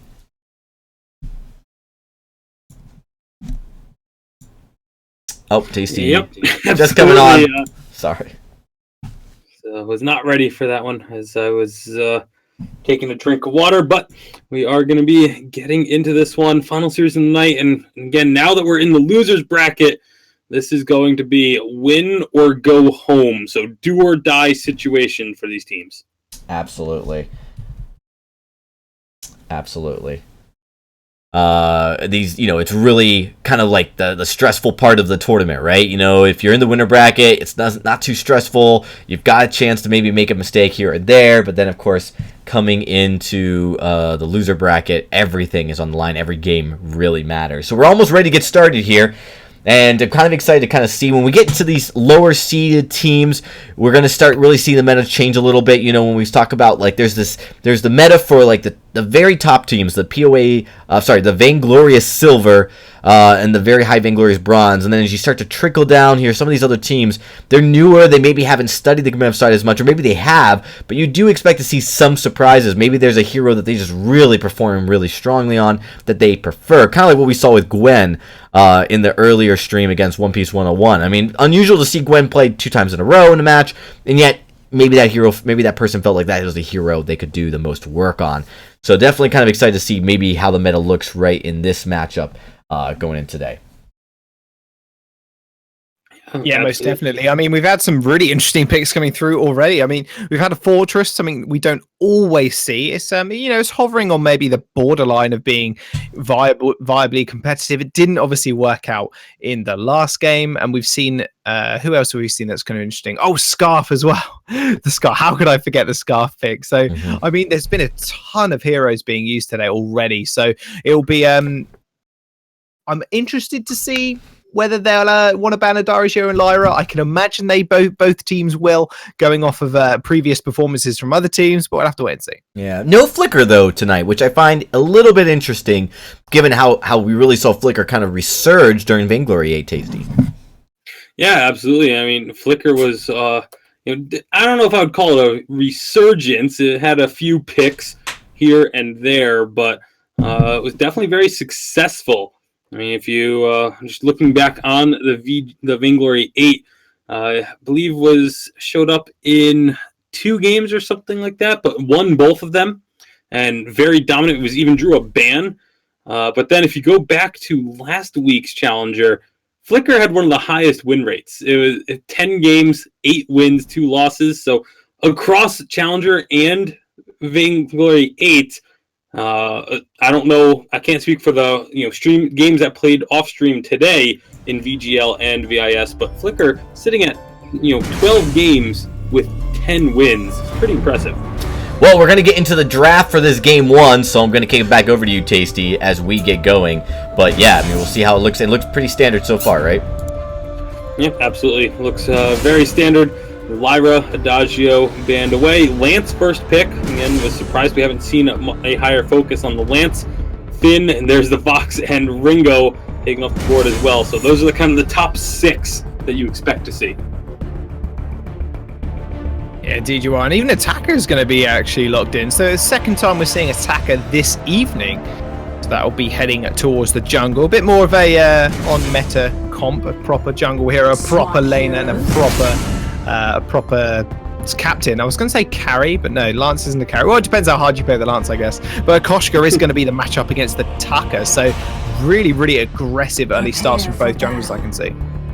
Yeah, absolutely. Both of these junglers are going to be looking to have an impact in the early game. Maybe the Lance is the edge for the side of, I believe that is Divine Eros, to get that that little bit of extra damage from the Lance in this early jungle battle, but we'll have to see how it works out. We will indeed. We're going to jump straight onto the fold. Divine Eros being on the blue side, and we do have the Legacy Assault team over on the red. So first game of this evening, first game of this best of 3. In fact, we've had a few games this evening. It's not first at all. And yeah, cannot wait to get into this one. Like we said, this is vying for a place to remain in the tournament as well. So their tournament lifelines are at stake. So everything to play for in this best of 3. Absolutely. Divine Eros versus a side of Legend something. Legacy Assault. Legacy Assault, yeah. Had to get that one pulled up again. Yeah, Divine Eros, Legacy Assault. Again, one of these teams will continue to fight on. The other will be eliminated. And no team wants to have to go home empty-handed. So you gotta expect they'll both be bringing their absolute best here. Oh, yes. I can imagine they will. I mean, they're going to have to. Otherwise, like you said, eliminated. We'll have to wait and see. Silent Killer. Kind of chilling around the bush. Nice little cheese strategy already coming out from Legacy Assault. They're trying to do the top of bush cheese, but Hawk, obviously, he's going to get spotted out. He's a big Finn, and we'll see Raid in the lane. So we're obviously just seeing a lot of Vox and Ringo. There's never any point where I don't think we're going to see either of these two not pick or ban. Yeah, absolutely. And now Koshka could be looking to make a play. Nixon is going to jump straight in. Does take a tower hit as well. Silent Killer doing a fairly good Githian wall. Nice little backlash on Neox there. So he's gonna have to back off for this tail between his legs, I think. However, not a name change. Going to stealth in. He's going to find it. Oh, he's going to actually find the Koshka, doing a lot of damage in the early game. Both these junglers do so much work. Neo's going to have to run away here really fast. This could be actually just first blood here. No help from his team just yet. Hawk now just coming down. Polite company being used. Silent Killer wants this kill though. A couple of autos will do it. In fact, just a Githian wall into the wall. Pick up first blood. Going straight over to Divine Eos. However, there's going to be a Ringo wandering down. Just gets Lance. He just gets rooted and then Githian walled in. This could be another kill going over. In fact, it is. Silent Killer picking up 2 kills in this early game. And very quickly, finding those kills, taking down the Ringo and the Koshka. So that kind of, the aggression was started by Legacy Assault, but very quickly turned back around on them as Divine Arrows that takes advantage. Oh yes, that's a nice little early lead as well there. But Silent Killer not the exact person you want your kills on. However, Raid is getting jumped on. Neo might pick himself up his own kill here. However, Sonic Zoom yet again just keeping this Fox safe. Vox Vase? That was a interesting choice of words from me. That's going to keep the Vox safe as he does manage to dash away. Well, right now, let's see. Will the Ringo be able to make up for that little bit of a deficit that was caused? Obviously, the CS numbers not going to be too outrageous. As Silent Killer comes up, holds the wave for Raid in order to make sure that Raid can get all those minions. None of them will get lost to the turret. Good teamwork there, but Silent Killer needs to be careful, sticking around very low HP. Yeah, he is. However, got a lot of CC in his kit, so he should be all right for the moment. Hawks is just going to back off. Not an issue from him. Kelbass up in the lane here. You see, the CS differential is already coming out for the side of Raid. Absolutely. The Raid sitting now at 38 to the 29 of Kelbass. Jungle intensifies just as Taka and Lance get down to the shop, picking up Storm Crown and the Fountain of Renewal for the Lance. A couple of scout traps going down as well, so they should have a little bit of an advantage for a little while until Legacy gets to the shop. Oh yes, and you can see Neo jumping in there, doing a lot of damage to Silent Killer, but Raid yet again, Sonic zooming away, not a problem for him. He's got a lot of mobility. Not a name change is going to come up to the lane as well, and just kind of chill around, just soak up some of this XP, waiting for his jungle camps to respawn. However, Raid just kind of chilling by the tower. Hopefully we don't have another DC. Doesn't look like we do. It looks like he's actually just going to back off, maybe? I'm not sure. Maybe he's DC? Please no DC. That would be horrible. Hopefully he should be back very soon. But Hawk has picked up his Fountain as well. And what can you imagine Silent Knight's actually, Silent Killer even, is going to be able to do from here? I mean, because is he just going to follow the Sacco around? Well, hopefully it won't be the case, as we do get a pause to come through and just give Raid an opportunity to reconnect. We hope that it is just a very simple issue and will be a quick fix. Yeah, I'm sure it will be.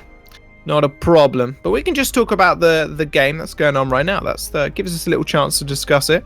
What do you think Silent Killer's going to do now? Is he going to just follow around this Taka, or do you think he's actually just going to stick near this lane? Because Raid just seems so safe with the Sonic Zoom.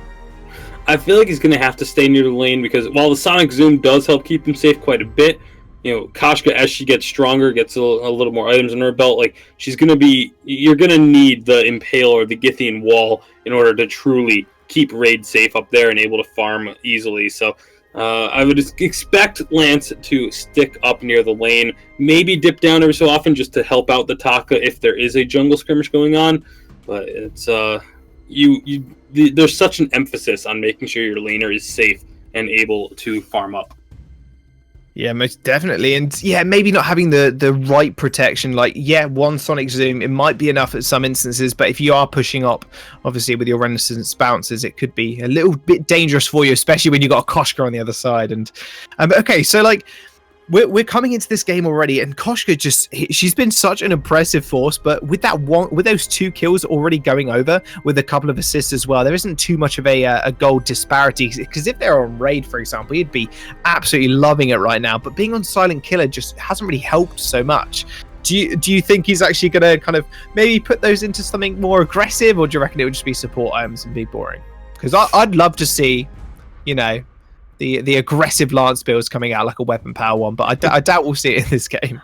I highly doubt that we're going to see a more offensive Lance here. It's pretty much just going to be, I would expect, run-of-the-mill, just sort of, obviously has the Fountain of Renewal, maybe a Crucible, obviously is going to be needed for the Forced Accords, maybe getting a Atlas Pauldron to slow the attacks, but I don't expect to see like any offensive firepower coming from the Lance.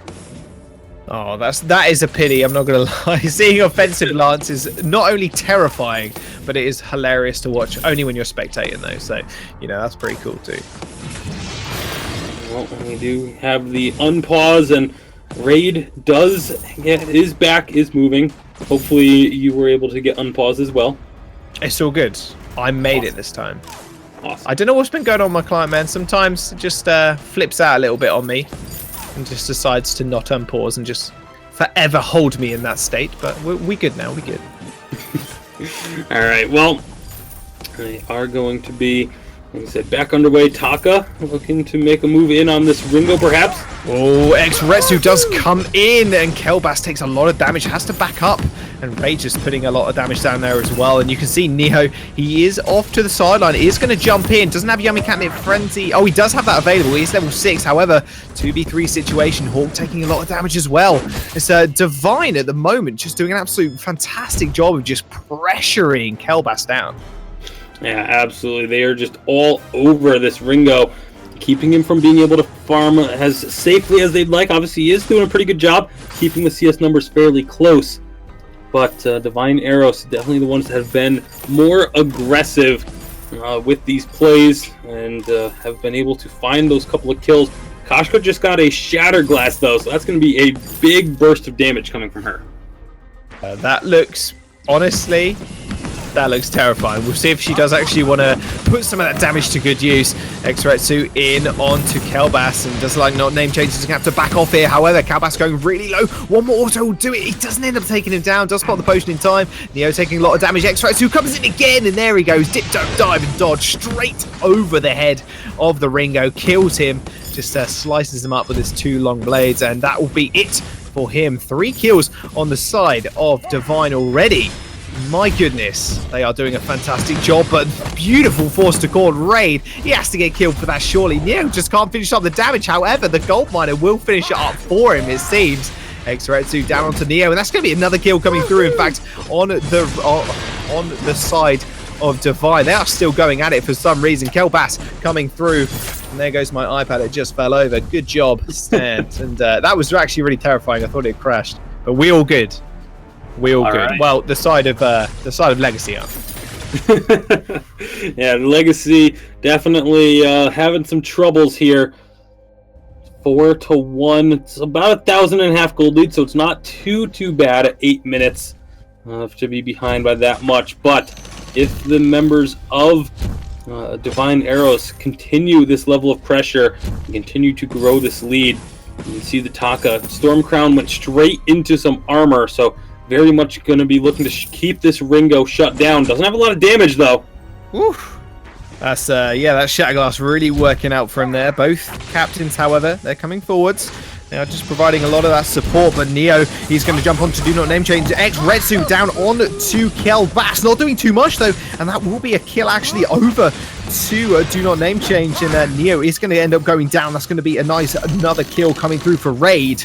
Not a name change is doing a lot of work now. Thought he was going to bite the dust at that point, but making out just in time. Spots Kelbass taking too many tower hits, it looks like. But no, Kelbass is actually just going to go down to Raid there. Turret just completely getting denied those kills as well. Yeah, the kills just not being able to come through for the side of Legacy Assault when they try and look for them, and instead it seems like Divine Arrows just has an answer for everything Legacy throws at them. 7-1 now. They've grown this lead up to 3-0-2 on the Taka. Now going to be picking up some crystal power as well, so the damage is going to start to ramp up there. Obviously, Vox now having the first Tyrant's Monocle, building towards a second. That's going to be very difficult for Kashka or Ringo to deal with. Oh, yes it is. That's going to be so much damage. It's going to be, if they get forced to cord, literally anything lands on top of them, they will explode, I can imagine. Not too many defensive items coming out from Raid thus far. Same with Kelbass. Only an armor, I think, on each side. We'll see how that does affect them, though. I mean, Double Tyrant's Monocle obviously being the kind of the pinnacle breaking point for a Vox. So we do see not a name change just coming around the backside there in this little basket. Right now, not a need. Retsu under the tower. I don't know, man. There's a little bit of action going on. Hawk is quite healthy at this point. The tower is not, however. Beautiful Githian will into Neo. Will actually send him flying and packing, in fact. And Hawk is going to have to back off as well, and that will be a turret taken also. Retsu down yet again onto Neo, but that's going to be a pause right in that kind of pinnacle moment of that little fight. But yet again, kind of, I think someone's DC'd. I think Kelbass is actually just in base. It looks to be the case. Unfortunate timing for not a name change, as he's definitely looking to very likely kite in over the Koshka and pick up a kill here, but we'll have to see if that still comes to fruition when the unpause happens. But hopefully giving some time to the Ringo to reconnect now, as both teams needing to shore up their connections. Obviously, as part of the rule said, all teams and all players are responsible for their own connections, but we do have the ability to pause the games that we are spectating at VIS, so we like to try and do so when we notice a disconnect, so that the teams can have as close to a full 3-on-3 as possible. Of course, if they, we give them a minute or two to pause of the pause time, and then when we unpause, if they're not connected, unfortunately there's just, we can't restart the game, we can't just continuously keep pausing, so they do have some time to get their connection or whatever their device issue it may be sorted out, and hopefully get back underway soon. Oh yes, hopefully we will be back underway, because I want to see some more Vainglory action. This has been a quite one-sided game. I think most of the games, apart from the previous one, I believe, has been fairly close. I mean, Hello Girls versus Team Enforcers, their game 3 was close.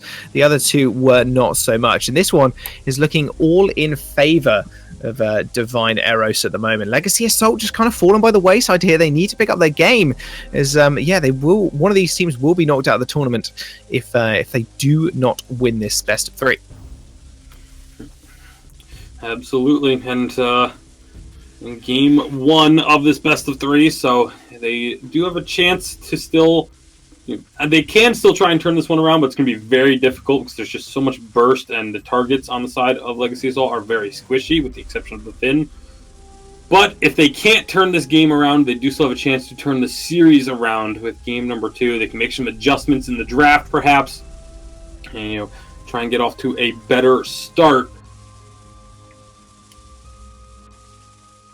Oh yeah, better start. Hopefully they can. I mean, the start's been kind of brutal, right? I mean, Silent Killer with the first 2 kills in the game wasn't fantastic for Divine Eros, but just kind of making it work, just kind of putting that pressure down. And now you can see them sieging up this tier 2 turret. It's just going to fall by the wayside, no problemo, says Raid, as he does secure the credit for that kill. And yeah, Crystal Sentry is going to get targeted as well. Wow, what can Legacy Assault do right now, because they just look in tatters? Well, unfortunately, it doesn't look like the pause was enough for Kelbass to get his situation sorted, as he still hasn't moved. Very, very unfortunate for Legacy Assault to have it happen in such an important game as well. But like I said, nothing that we can really do about it at this point. We gave them some pause. Normally, they wouldn't even get that extra bit of time. So we are just going to have to continue on, and Divine Eros will have an advantage. Hopefully Legacy Assault has a player waiting in the wings that they'll be able to substitute in for game number 2 if Kelbass can't get this situation sorted. Yeah, I'm hoping he does. Hoping he gets back in the game fairly shortly, because at the moment, Legacy Assault, they're not looking too hot. In a 2v3 situation, especially in Vainglory, not the ideal situation, as it's just so easy to kind of... You can see Raid now just getting down all this damage. It's very easy for him as a ranged DPS to do that. Githian will onto Neo. Will force him back. The 45 HP doing a little bit of work there, but... nevertheless, they're just relentless pursuit of this tower, this turret even. Kelbass is also present. Oh, he's back! He got it. He finally got there. Raid. He's getting aggressed on here. Same with Silent Killer and the only Kitmat friendly on the backline onto Raid. However, he does get away. Sonic Zoom doing so much work there for him. He's actually going to pick up the kill, and in fact, Kelbass does end up going back. As soon as he reconnects, ends up falling, and that will be another turret going over to Divine. Yeah, and One of the only plus side of having a 2-on-3 situation is that at least your team can't get aced. They avoid the ace this time around anyway, even with Kalas being back. But very aggressive play still. You definitely looked like Neox had an opportunity to get the kill, but nice play from the Silent Killer, was able to keep Raid safe, and they turned that right back around and picked up 2 more kills to their name. And like you mentioned, Jaws, that turret going down, this is just getting from bad to worse for the side of Legacy Assault. Oh yes, bad to worse indeed. We'll see if they can pull something out the hat here, because Divine are just not letting the pedal off the gas right now, because they are just forcing this base down. That Crystal Sentry's not had a good game either. Gets eliminated from the game. As soon as he walked out of base last time as well, just killed. It kind of feels bad, man, but hey ho. Divine Eros, they are just inside Legacy Assault's base now, assaulting their base, if you will. Neo's going to jump in, taking so much damage. X-Retsu comes through as well, and I think Kelbass is actually AFK again, so that's really unfortunate for them. Hopefully they will be able to find an extra player for them in the next game. 1 turret falling, only 1 remains between them and the Vein Crystal. And that will be the game over. I mean, a Legacy Assault, surely they just have to look to the next game at this point. Yeah, the minion candy's coming through to help them be able to take this turret that much quicker. And absolutely going to be looking forward to the next game. They're not going to be able to stop this, as the Vein Crystal will be exploding just a moment. And Divine Eros, I mean, they were winning this game pretty handily, even without the connection issue or device issue. We don't know what it was from Ringo, but they were still winning even while he was there. Just kind of accelerated it once he had these problems. So hopefully there will be a sub coming through for the side of Legacy Assault. Hopefully for them, they'll be able to have a better game number 2, because otherwise they will be eliminated from challengers for this split. Yeah, guys, this is tough luck right now for a Legacy Assault. Just want to clarify as we kind of wrap up this match. Obviously, good job by Divine Arrows to playing a really strong game, and definitely can't knock the fact that they are playing really well, like for the good chunk of that game in the early game. But obviously, the lag issue is definitely having a pretty large impact, and that's unfortunate. We actually always try to make sure we do our best here, but per the rules, it is the responsibility of each player to make sure that their internet connection, that their devices, that they're all capable of playing at the highest level. Because after 2 pauses, and what we thought the issue was resolved, and then it occurred again. The one player specifically, Hawks, was having device issues. He was keeps struggling, and we do put in a few pauses to try to make sure a player can have the option to try to fix whatever's going on. But if it keeps persisting, it's unfortunate. So as you were saying, Tasty, each player kind of has to make sure that they take care of that, make sure they get that all sorted out. And then, if they can't throughout an entire game, make sure you get a sub in to kind of come in here and possibly help them out. Because that's obviously really, you don't want to have to go out of challengers like that because you just couldn't play the game. That's really unfortunate. So we're going to be getting into the second game here in just a few moments. We are going to take a quick break, though, to make sure the teams have a chance to sub out their players and make sure their internet connections are, in fact, stable now. So when we come back from this quick break, we'll be getting the game number 2 of this matchup between Divine Eros and Legacy Assault. We'll be right back, everybody.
Ben, Sam, and Ken are on separate journeys to defeat the menacing Vile Dragon.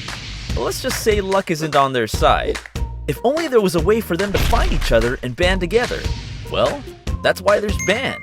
It's a mobile app that allows people to come together using common interests. With Band, you can find fellow gamers, chat, schedule gaming sessions, and conduct polls.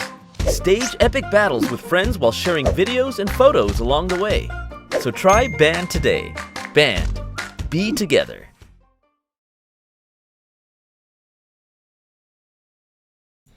All right, welcome back, everybody. As we're getting everything sorted out, all the players making sure they get their internet connections all tested out. Of course, here on the East Coast, we've gotten hammered by some pretty large storms.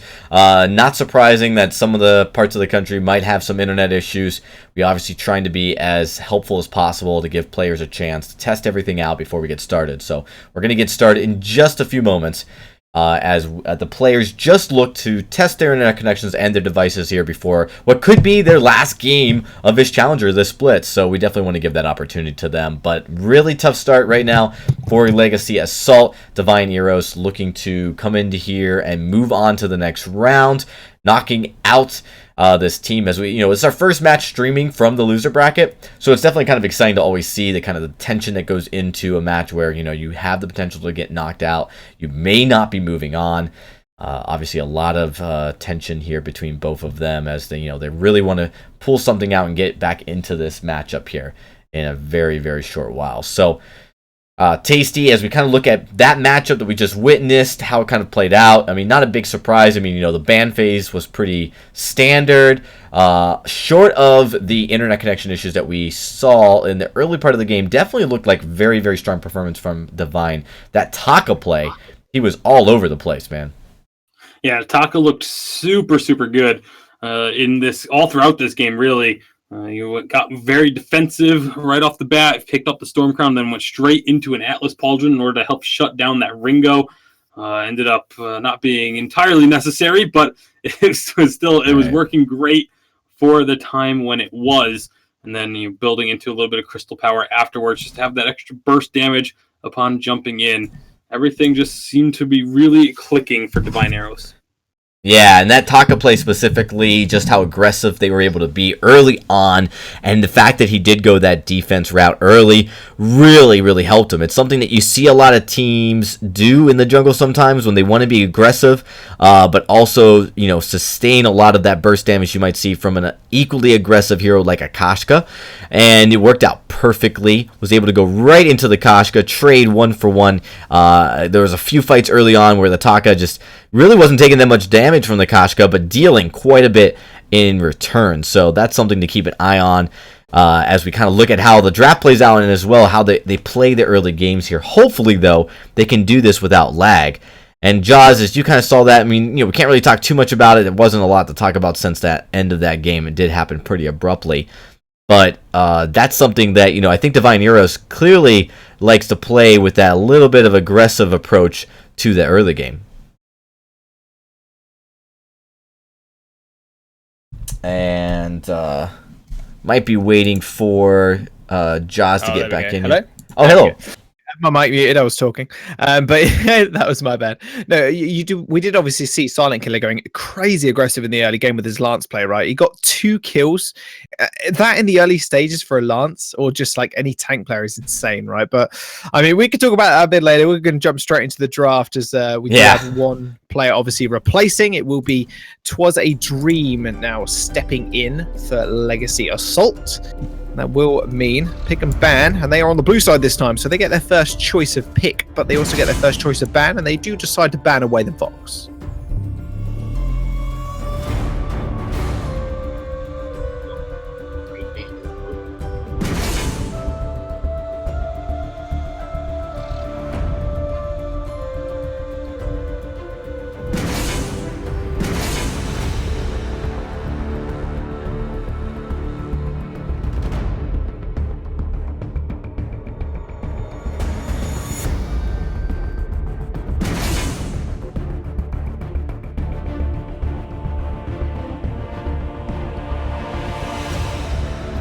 I've been. Well, it is going to be the Vox ban, which means they answer with the Adagio. Lyra coming through. I think this is the first time Lyra's actually been played now today, as has typically been banned in every game that we've seen thus far, Jaws. Oh yes, thank God it's a Lyra. I do love Lyra. I do love playing her, but I can imagine that's going to go towards the captain role. Fortress and a Black Feather come through for Divine Eros. Second time we've seen Fortress today, and we've seen quite a bit of Black Feather as well, but first time we have seen, it's going to be a Krull being locked in for the side of Legacy Assault. Yeah, absolutely, and the Legacy Assault definitely going to be looking for these somewhat longer fights. Going to be looking to try and just distract opponents from getting onto the Ringo. A lot of options there. Of course, the Lyra means there's just going to be a ton of harassment in the lane. But on the flip side, Divine Eros, they have a team that's just going to be looking to rush onto you. Of course, Fortress and Black Feather, both experts at doing so. And then Sky can Suri strike and to reposition herself throughout the fight. Definitely a lot of great ideas in this draft for both teams. Yeah, most definitely. I'm just excited to see a Lyra, man. It's the first time we've seen one today. First time we'll see one, I think, for a little while. Very strong pick at this current time.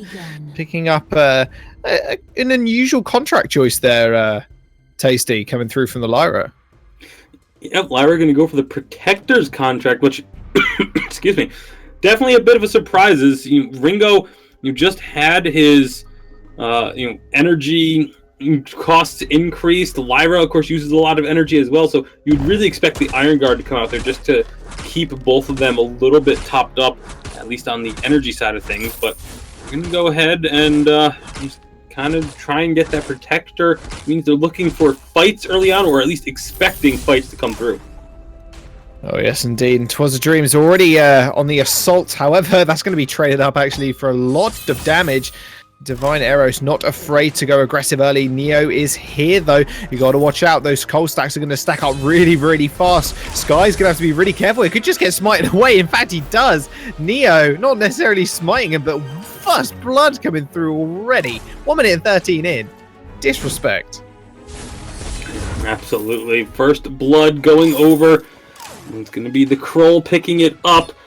It takes down, like I said, the Sky, just able to find an opportunity and take advantage. 'Twas a Dream getting taken down pretty low up in the lane, but is a Lyra, so we'll just be putting down sigils and healing up as a result. Oh yeah, she's not going to have too much of an issue, I don't think. HP regen is a little insane. Hence why she's seems fairly good right now, and the fact that she can poke as well. Like, the amount of poke coming out from her at the moment is pretty obnoxious, and you can see Silent Killer just on the rough end of that one. So he does end up backing off, but Sky joining the lane, not a name change. They're going to want to go on this one towards a Dream. He is going to put down that bulwark.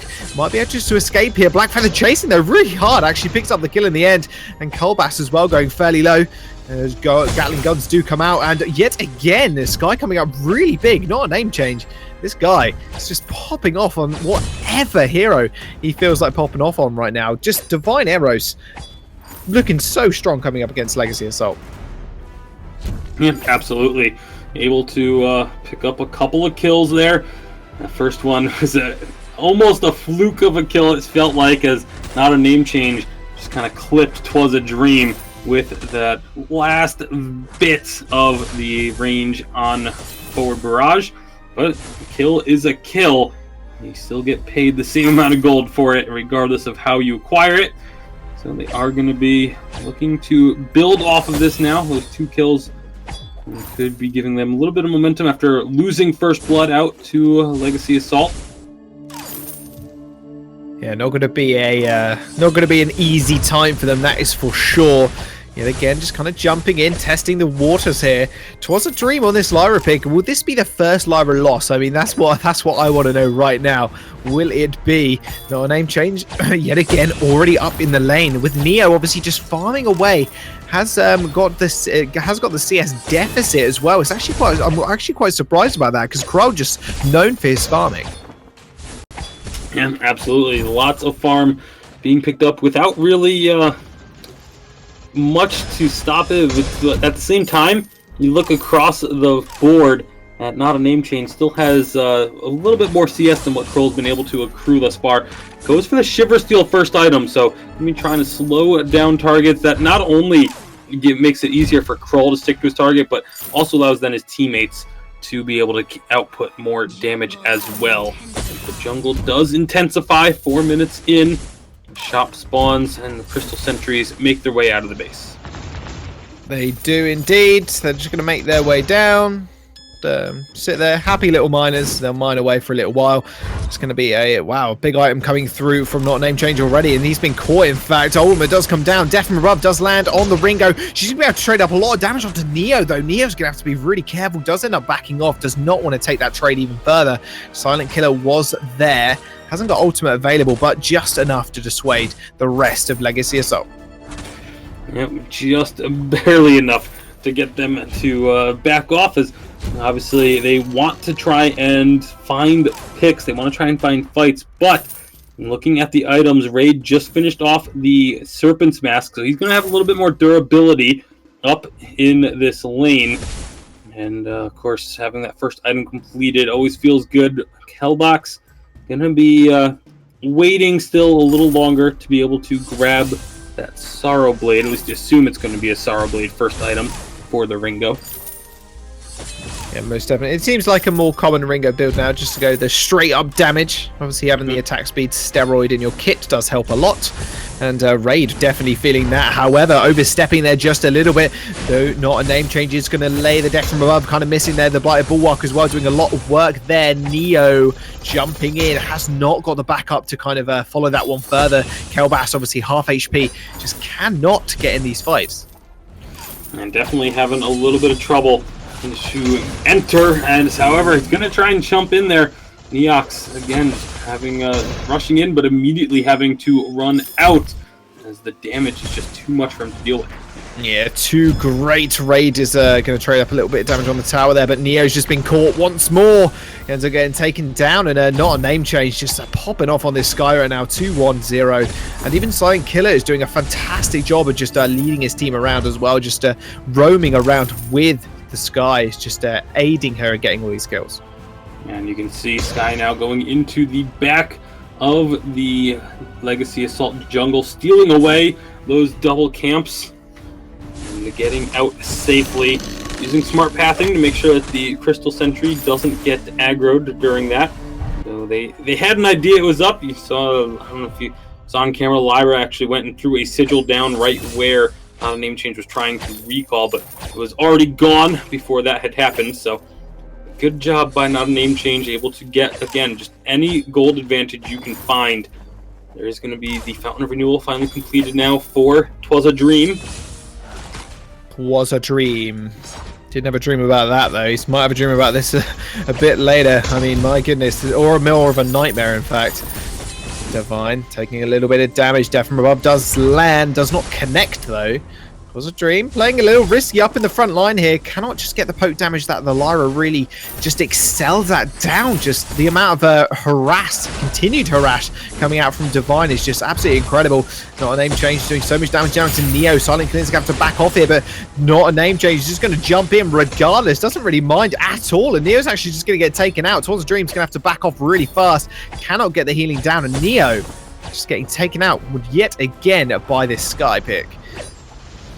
Oh my goodness. Oh my god. Oh, what is going on? Twas a Dream having a nightmare. Both his teammates are falling. Does use the passageway to get out. Kelbass is going to get picked up. They're going to follow through though. That passageway isn't meant, well, it's meant for everybody to use. And Raid is going to be able to pick off the kill off the back of that one. My goodness. 6-1 already. 7 minutes in the game. 8 in fact. This is such a disaster coming through for Legacy Assault. Yeah, and Not a Name Change is just having a phenomenal game right now on this Sky. Has the Frostburn and picks up a few more crystal bits just to add on to this damage. Kelbass has not been able to get anything going. Now starting to fall behind 63-76, and well, this doesn't bode well. Oh, no, it doesn't. Death from above comes down and just obliterates Kelbass. He did not stand a chance. My god, they are not having a good game at all. Legacy Assault need to pull out something out their socks real fast because this is going the wrong way. It's still very early on, but that's about the only saving grace they've got for them at the moment, because this is quickly snowballing out of control. You see the gold lead's already up around 4,000 gold. 9 minutes in. That's going to get even further because Divine Arrows are going to be starting up this gold mine unless it gets stolen. But not really looking like anyone from Legacy is looking to make a move down to stop this. Oh no, they do not want to do that at all. They do just give it up in the end. Twas a Dream lays down the Blighted Bulwark just to make sure the rest of Divine do not follow up on that one. But free gold mine pretty much for the side of Divine. What can, you tell me right now, what can Legacy Assault do to kind of stop this snowball from completely getting out of control? If I knew the answer to that, I would probably be competing in challengers. Oh my god. Well, there we go. I don't really know what they can do. Look at the damage coming out from not a name change. Get a Surrey Strike on through. Oh my god, Twas a Dream, definitely have a nightmare. Passage followed through by Raid as well. That turret's doing a lot of work though on Silent Killer, but he's kind of juggling it perfectly. Not a name change with those Gatling guns just firing away. The Neo finally trying to make something happen. Blackfeather's just getting assassinated, gets smited away, and Twas a Dream is going to be able to pick up that kill. Not the kill, not the person you wanted to go on though. However, doesn't matter. A kill is a kill at this point in the game. Divine just kind of overstepping their mark a little bit there. Yeah, definitely getting a little bit too confident. We're expecting to land a kill, however, oh, here we go again. Oh, yeah, again. They just unrelenting, and Twas a Dream is just going to get taken out just at the end there. Kelbas, this isn't even worth, oh my goodness, just leave the turret alone. It's just going to go down in the next couple of seconds. Divine, just so aggressive, and not a name change, just coming up massive on this Sky. Yeah, and we saw underneath the turret before, they thought they could get the kill, maybe again overestimating just how much damage they had. It did end up costing them a kill going the other way, but now they stick to their guns and they do take down this turret eventually. So turret falls 11 minutes in. Gold lead still about 5,000 for the side of Divine Arrows, but see more and more items getting completed across the board, and now it's going to be Raid jumping on the Kelbas again. Oh man, Raid, yeah, Kelbas doesn't stand a chance there at all. However, Neo is coming through from the side, is going to go jump on Raid. However, Silent Killer is going to pop Attack of the Pack, or they are just going to get completely obliterated. However, still, Divine looking Divine in this game for sure. Just the damage coming out from not a name change right now. Look at that, just chunking through Twas a Dream. And that tower is not going to be long for the world either. There comes the ultimate as well. Twas a Dream just gets obliterated. Does unlock the passage, however, does not save Kelbas at all, as he just falls as well. 2 bodies by the tower, and their hopes and dreams scattered as well. Divine Arrows looking divine as they pick up now the Sentry for the first time this game. They can make this rotation back through. I would expect them to start up the gold miner because it's there. It's an option. They just cleared out the jungle. You don't want to get too risky, too fancy up by the lane, but looking at these items, an Aegis for Raid, an Eve of Harvest for not a name change. They are just so far ahead on the items that it's unbelievable. There's really, again, just the only chance it feels like for Legacy Assault now is for Divine Arrows to make mistakes like they did under that first turret a little bit earlier. But Divine Arrows, they made that mistake once. Typically, you expect a team to learn from that and not make similar mistakes again. Oof, well, they need to go back to the drawing board, I think. I mean, I don't think they necessarily got out-drafted. I mean, they got the Lyra. They just completely getting out-rotated, and this Rhyme just really not having an impact. Yeah, absolutely. Though the Kroll, I believe you mean, but the Kroll, yeah, the Rhyme. I don't know where I got Rhyme from, but yeah, Kroll. Yeah, man, that's what I meant. But pretend I said that. Yeah, the Kroll not really able to do much. The build is confusing to me. Going for the Shiver Steel and then just picking up the Aftershock and Storm Crown. I mean, yes. I don't think the build matters at this point. They're going to jump in yet again underneath the turret.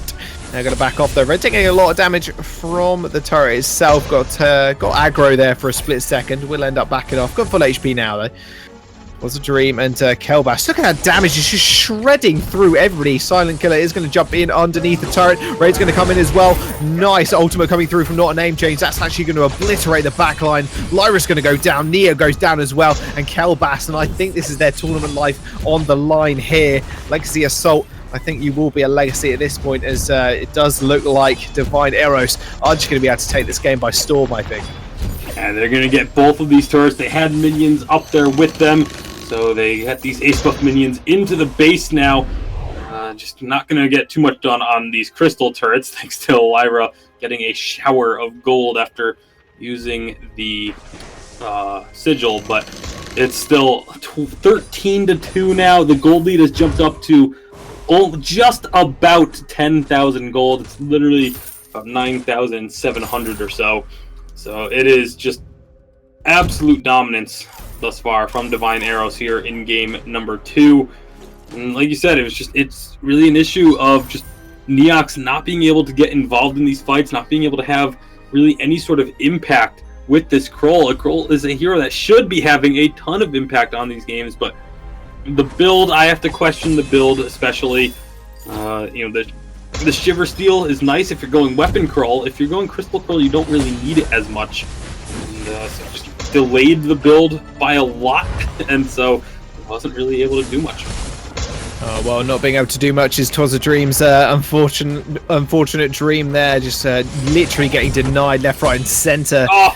Not a name change. Oh my goodness. I think this is going to be their last push. In fact, there's 2 turrets between them right now of the Vein Crystal. Neo gets jumped on as well. Nice ultimate coming through from Not a Name Change. And there's the damage, the sheer pressure coming out from this Sky Pick right now. She's 8-1 at this point.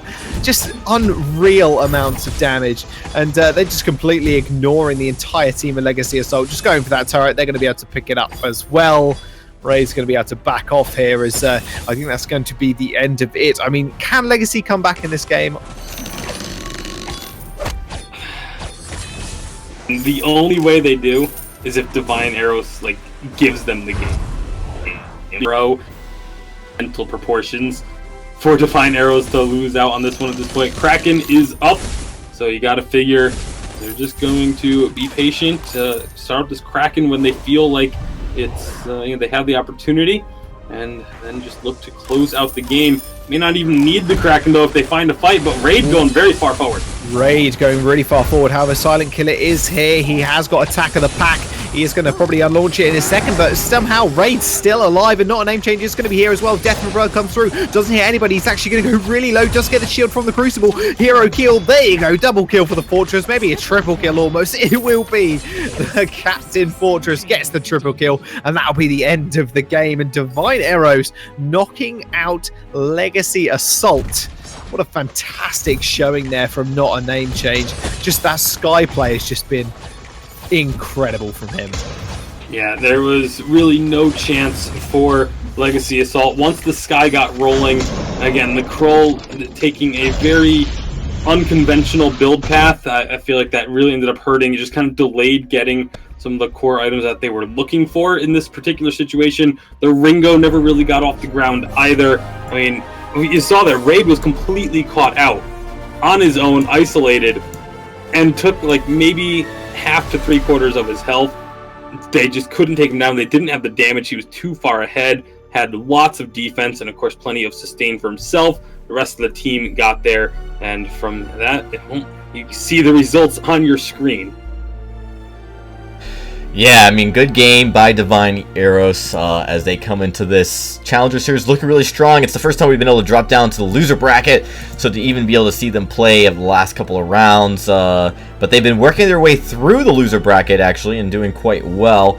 And, not really surprising, that they would, of course, come into this the matchup. They were the favored seed. They were, looking to be able to win past this round. But, you never know when you're going to go up against someone who's just, been practicing, more prepared.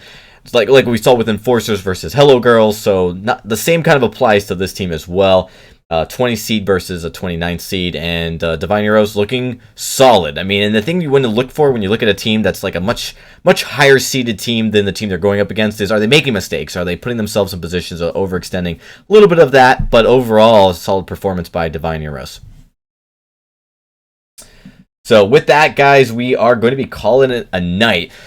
These 3 series definitely going the distance, and we are right near the end of our stream. So we want to thank everybody for coming out. Make sure you guys follow us on Twitter, follow us here on Twitch, and if you really like what you see, you can subscribe. There's a lot of awesome perks that come with subscribing, so we appreciate the support if you can do it. And obviously, you know, you guys get awesome badges and emotes, as well as just being able to support a great stream here. That, you know, we do this for the community, as we really appreciate all the support we can get. Well, with that, we're gonna say good night. Tasty Bacon and Jaws, thank you guys for casting tonight. It's been a long one, but you guys did awesome. Thanks, man. No worries. Thank you. It's feels a lot different being out here on the West Coast and having these finish a little before 9 o'clock instead of right around midnight. It's a big difference, man, here on the East Coast. So with that, though, you guys, everyone here on the East Coast, make sure you guys stay warm. We will see you tomorrow, as we will be kicking off Group B here at 5 p.m. Pacific. You guys know the drill. We'll see you then. Good night.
Only $14.99.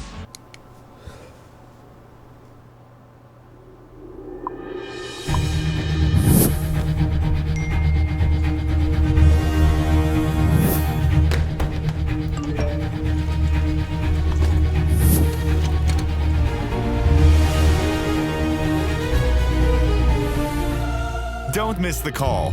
Download Band. Communication made easy.